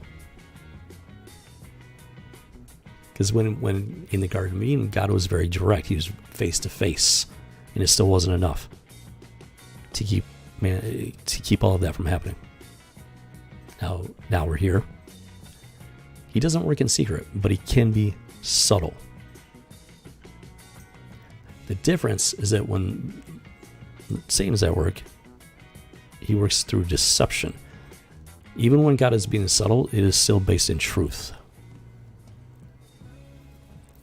God doesn't work in the shadows. No, he doesn't. But he can be subtle. Because when God was in the face of Adam and Eve, they still lacked faith.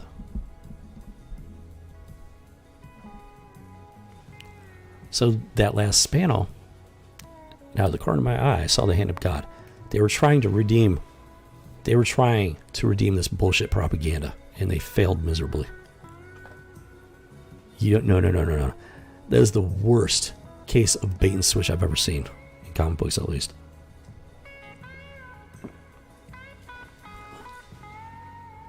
I knew this issue was going to be bad, but holy crap, I didn't know it was going to be that bad.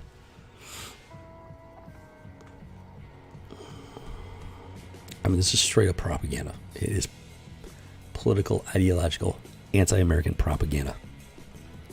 Correcto, subtle, not sneaky, good words, my brother. Yeah, thank you. Appreciate that.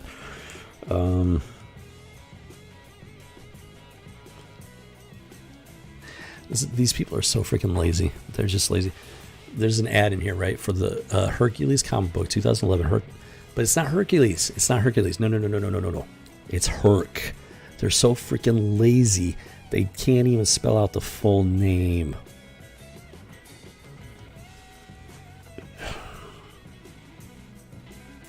They're trying to differentiate it from the real Hercules series and everything. Plus, they're just freaking lazy. Look at Gears of War. They changed it from Gears of War to Gears because they're too lazy to use the full name of the series, Gears of War. Plus, they're trying to differentiate it. Plus, they're doing it in a way that's just sheer laziness. They're trying to set it apart, but they're also just freaking lazy.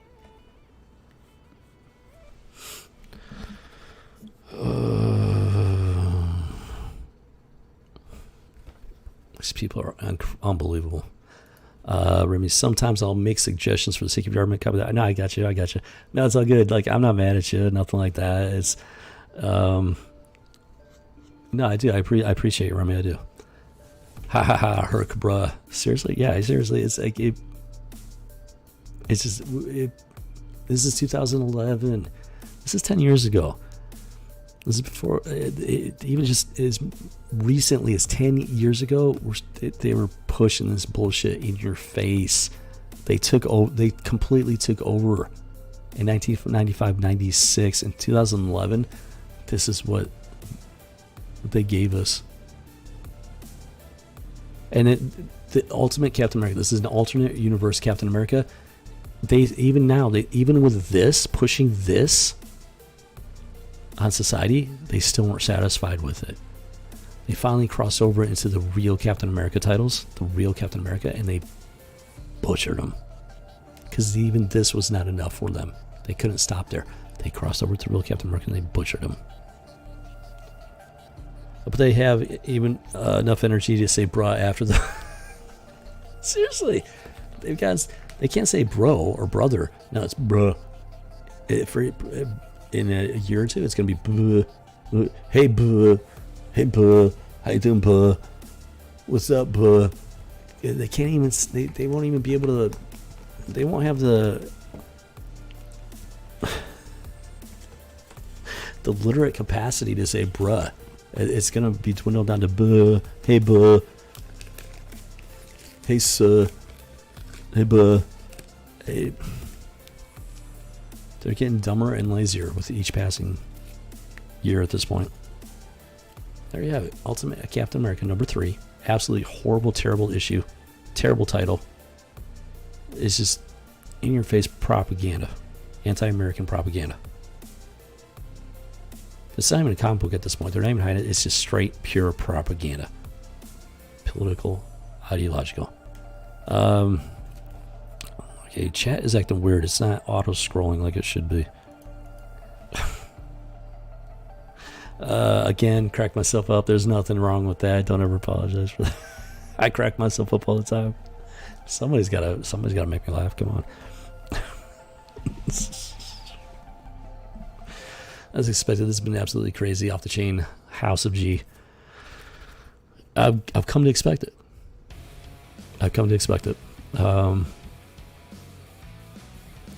So it's always different, but it's always off the hook in some way, shape, or form. This has been no difference. Oh my lord. Wetworks, holy shit. That was just January 1995. Straight up freaking gay soft porn. Furry porn. Gay for soft furry porn. Vile. Just straight up vile. In a mainstream comic book. I mean, it's just vile. And that was Image. I was wondering about Image. It's like Marvel and DC went sideways in 95. Well, I was wondering about Image. And that's the nail that proves it right there. Image was not immune. Image was not immune during the Great Divergence. Holy crap, man! I'm trying to have fun with this. I'm sincerely and legitimately just trying to have fun with this, and it was starting to get fun there, and then, boom, in your face.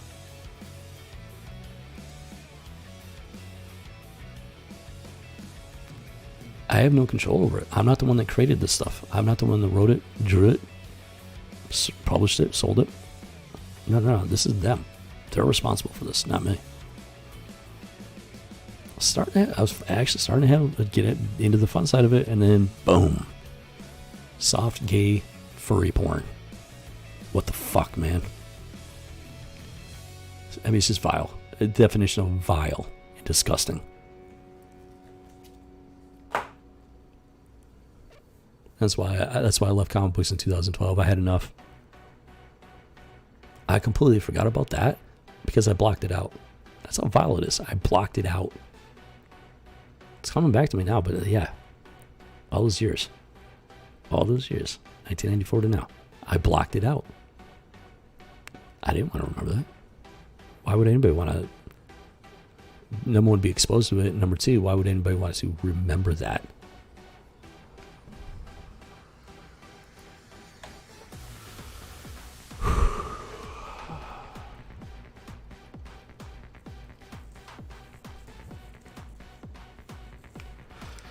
I mean, you may have to purposely select issues you know are fun. Otherwise, here's the thing. Mainstream comic books, you don't expect that out of mainstream comic books. Mainstream comic books are supposed to be the safe ones. They're the ones with the decades-long brand. Marvel and DC became popular because people knew what they were getting when they picked one up. Over time, these freaks got their foot in the door. But in 95, 96, the Great Divergence, they took over. Now, I kept going with it till 2012. Sporadically, off and on. And it got worse and worse and worse. More in your face, more common, more prevalent. Till it got to the point, I was like, I'm having enough. I got no interest in this. This is not why I got into comic books to begin with. Especially the mainstream stuff. Unbelievable. It's just absolutely unbelievable.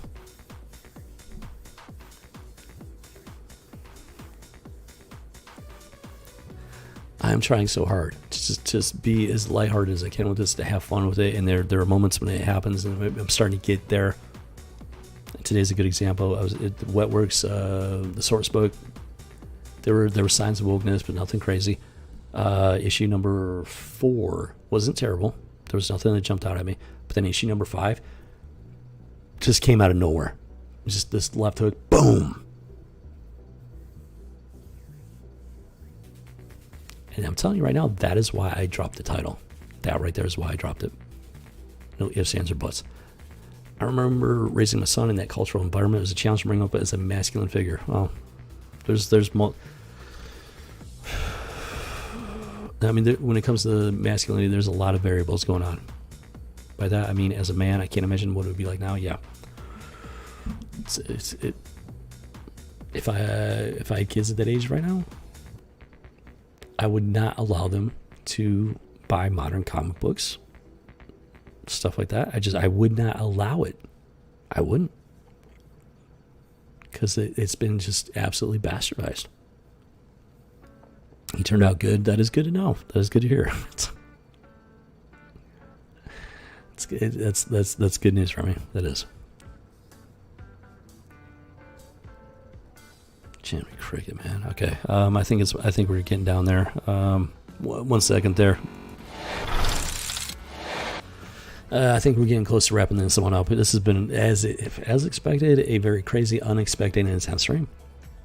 We were starting to get into some lighthearted territory, and then, unsurprisingly, they just drew us right back into the gutter. The only thing that was surprising is just how in your face it was. Oh, man. What? Please, what were they thinking with that? What were they thinking? The general concept behind the title, What Works, was actually interesting, but then they couldn't help themselves. Now, issues 1, 2, and 3, I have no idea what's in those issues. There easily could have been something in those first 3 issues. I have no idea. With issue 5, there's no ambiguity, no gray area. Issue number 5, that was enough right there. So depending on what was in issue 1, 2, and 3, I might very well have called it quits even sooner than that, if I'd had the opportunity to pick those up. And I believe it was largely because we had no TV in the house and openly censored stuff. Yeah, it's what you got to do as a parent. It's your job as a parent, is to censor the stuff that your kids are exposed to. It's literally in the job description.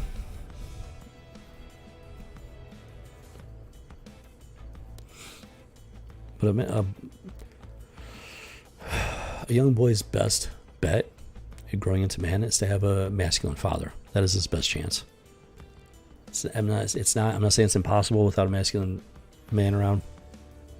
It makes it a much bigger challenge and gives him a much greater probability of failure as a man. What is going on with this?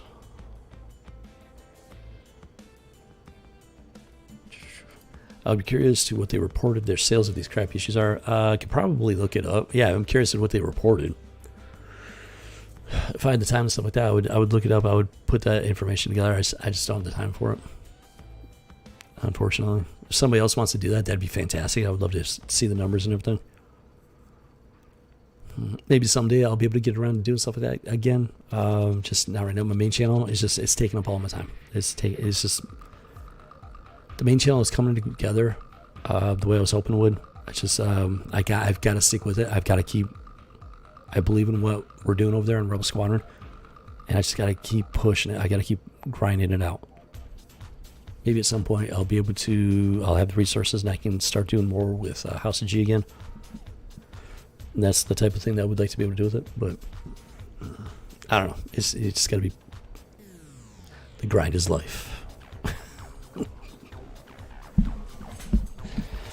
Well, more Detroit. So I hope you're having a great Monday out there, rolling into the week and everything, kicking off the week. It's been very interesting to say the least here on the House of G today. First live stream I've been able to do in 3 weeks, and it's good to be back. It's good to be back. Actually, let me take a look at something real quick.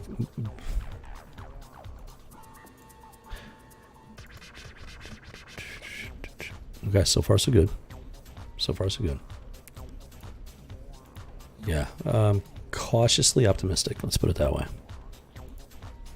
Even with this shitbag motherfucker still living under this roof, I am cautiously optimistic.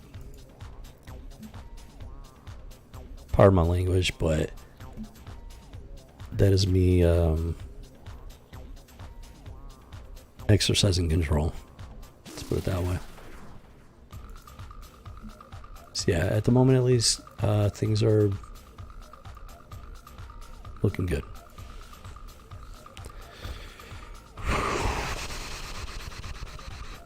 Agreed, sometimes the father, as we all know, is not present or possible, in which case strong male role models and a learned trait helps greatly. And that's where stuff like comic books come in, at least back in the day. These characters, Captain America, for example, used to be strong role models. They were. They were written well. They were masculine. They had good morals. They were patriotic. He used to be a good role model. That's why people love him so much. That's why I love him so much. The real Captain America, not this modern nonsense. And that's why they've taken over pop culture, so they could destroy these pop culture role models. That is their goal, is to destroy these role models.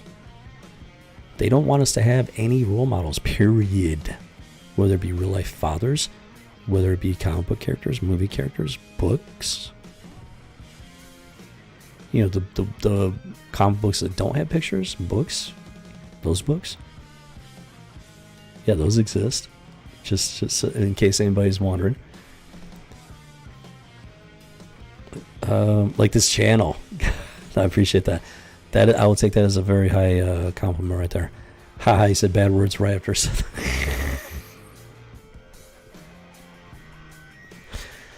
This channel, I'm trying to keep it relatively PG-13 and stuff like that. This is not a kids channel, but I try to keep it as accessible as possible to as broad an audience as possible, even though you're the only regular that I've got.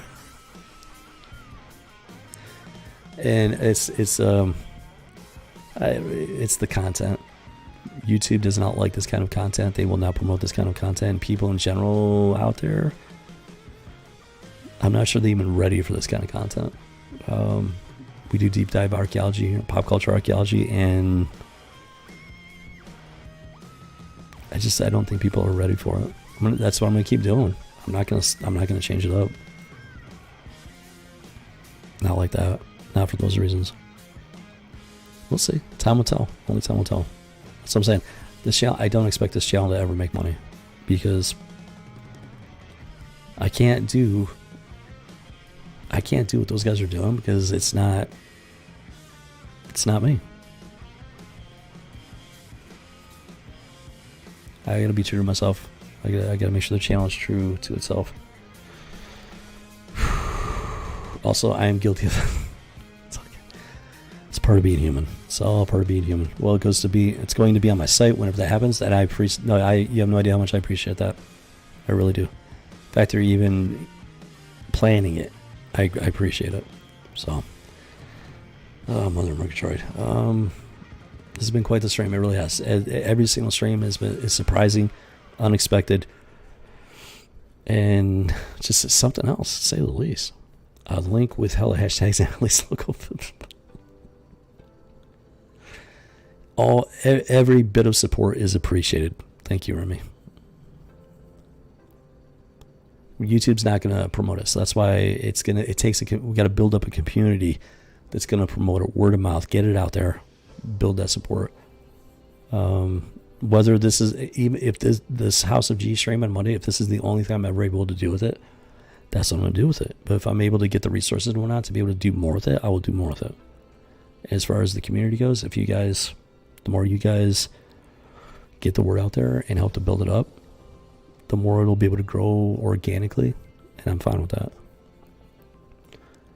Rebel Squadron, on the other hand, my main channel, that's a different story. I'm going full bore with it, 100%. It is a different channel. It's very different than this one, and so it has a much better chance of succeeding within the parameters that YouTube has set. Now, if things, by some miracle, things change, and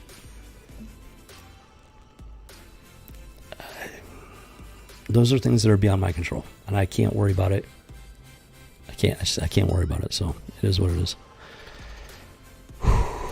You just gotta have faith, keep that spark hope alive, and keep moving forward. The grind is life.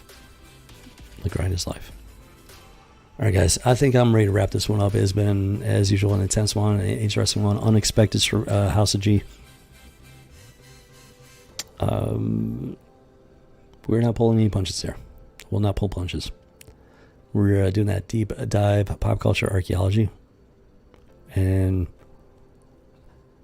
I'm done playing their games. We're not playing games here. When the opportunity arises, we will have fun with it, have a good time with it. But I'm not going to sugarcoat it. I'm not going to pull those punches. There's a lot of people that are not going to like that, and that's fine. They don't have to like it. To me, it feels like a form of fellowship, and I need, want, and enjoy. That's I like to hear that from me. That's exactly what it is. That's the amazing thing about this type of entertainment. This is the next evolution in entertainment. It's not going to replace radio. It's not going to replace television. It's not going to replace movies. It is a new form of entertainment. It's there's direct interaction between content creators like me on my end and you guys, the audience, on your end. There's actual real-time direct interaction. And it's game-changing. It's absolutely game-changing. Yeah, the other forms of entertainment, they're not going away. But this is something new. And it's real, and it's big. When you're Bob Rossen. I prefer the Bob Rossen aspect. I do. I prefer that. That's what I want. But this stuff is just like... We're still in the thick of it. We're still in the middle of it. And it's just like... It's until we turn that corner and we get back to the good stuff in general, there's going to be those moments where I'm not able to Bob Ross it. And there's no... I will welcome that day when I can Bob Ross it the majority of the time. I wouldn't even call that entertainment. I call it communication art form. No, it isn't. Make no mistake. It is entertainment. It is very much entertainment. It's a new type of entertainment. Communication art form. See, that's the thing. The argument can be made that art is a form of communication. It's just, like I said, this has a very real-time communication. It's all a form of communication in some way, shape, or form. This is just, it's real-time and it's much more intimate form of entertainment and communication. But I am not a volunteer cog in the machine. I'm a monkey wrench in the chrysotome. No. You're a cog in the machine that is the House of G. You're a monkey wrench in the system, that system out there. You're a monkey wrench in their system, in their machine. But as a member of this community, you're a cog in the House of G machine. It's not a bad thing. Don't think of it as a bad thing. If you ever decide you don't want to be a cog in that machine, you can leave it at any time. It's not a cult. And I'm used to it with Rebel Squadron. People come and go. I'm used to it. And the people that stick around for the long haul, they're very much appreciated. Yeah, so when you hit that subscribe button, you become a cog in the machine, whether you like it or not.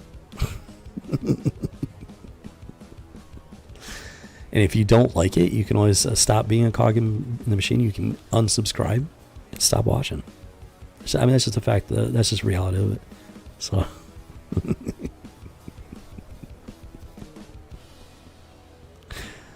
gotcha. As educational analysis on entertainment, there's different types of entertainment. There's, documentaries are a form of entertainment, but they're just documentaries are more factual, more information relative.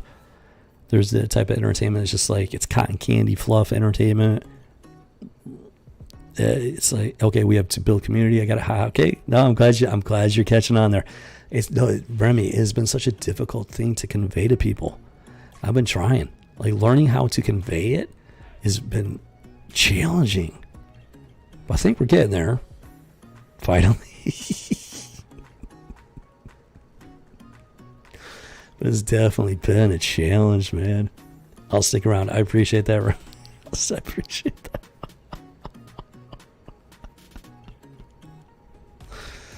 It's and that is going to be the challenge. The more these challenges grow, the challenge is going to be to maintain that vision and to maintain that foundation that's being built on. That is going to be the challenge in the long run. Are you not entertained? Maximus? No, that's exactly right. Are you not entertained? I'm doing my best here. And pop culture's not giving me much to work with.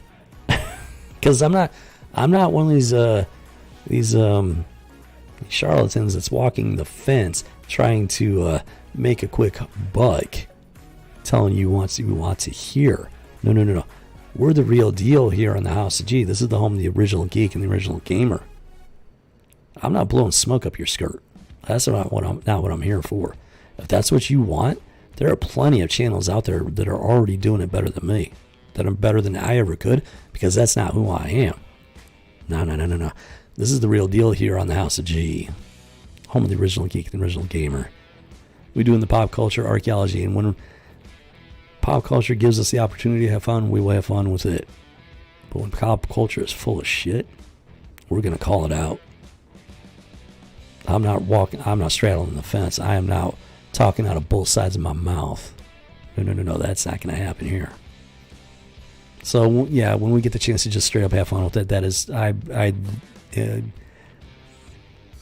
relish those moments, because right now it's more difficult than I thought it would be to find those moments. And that's not my fault. That is pop culture's fault. That is these people that have taken over. They're the ones to blame for that.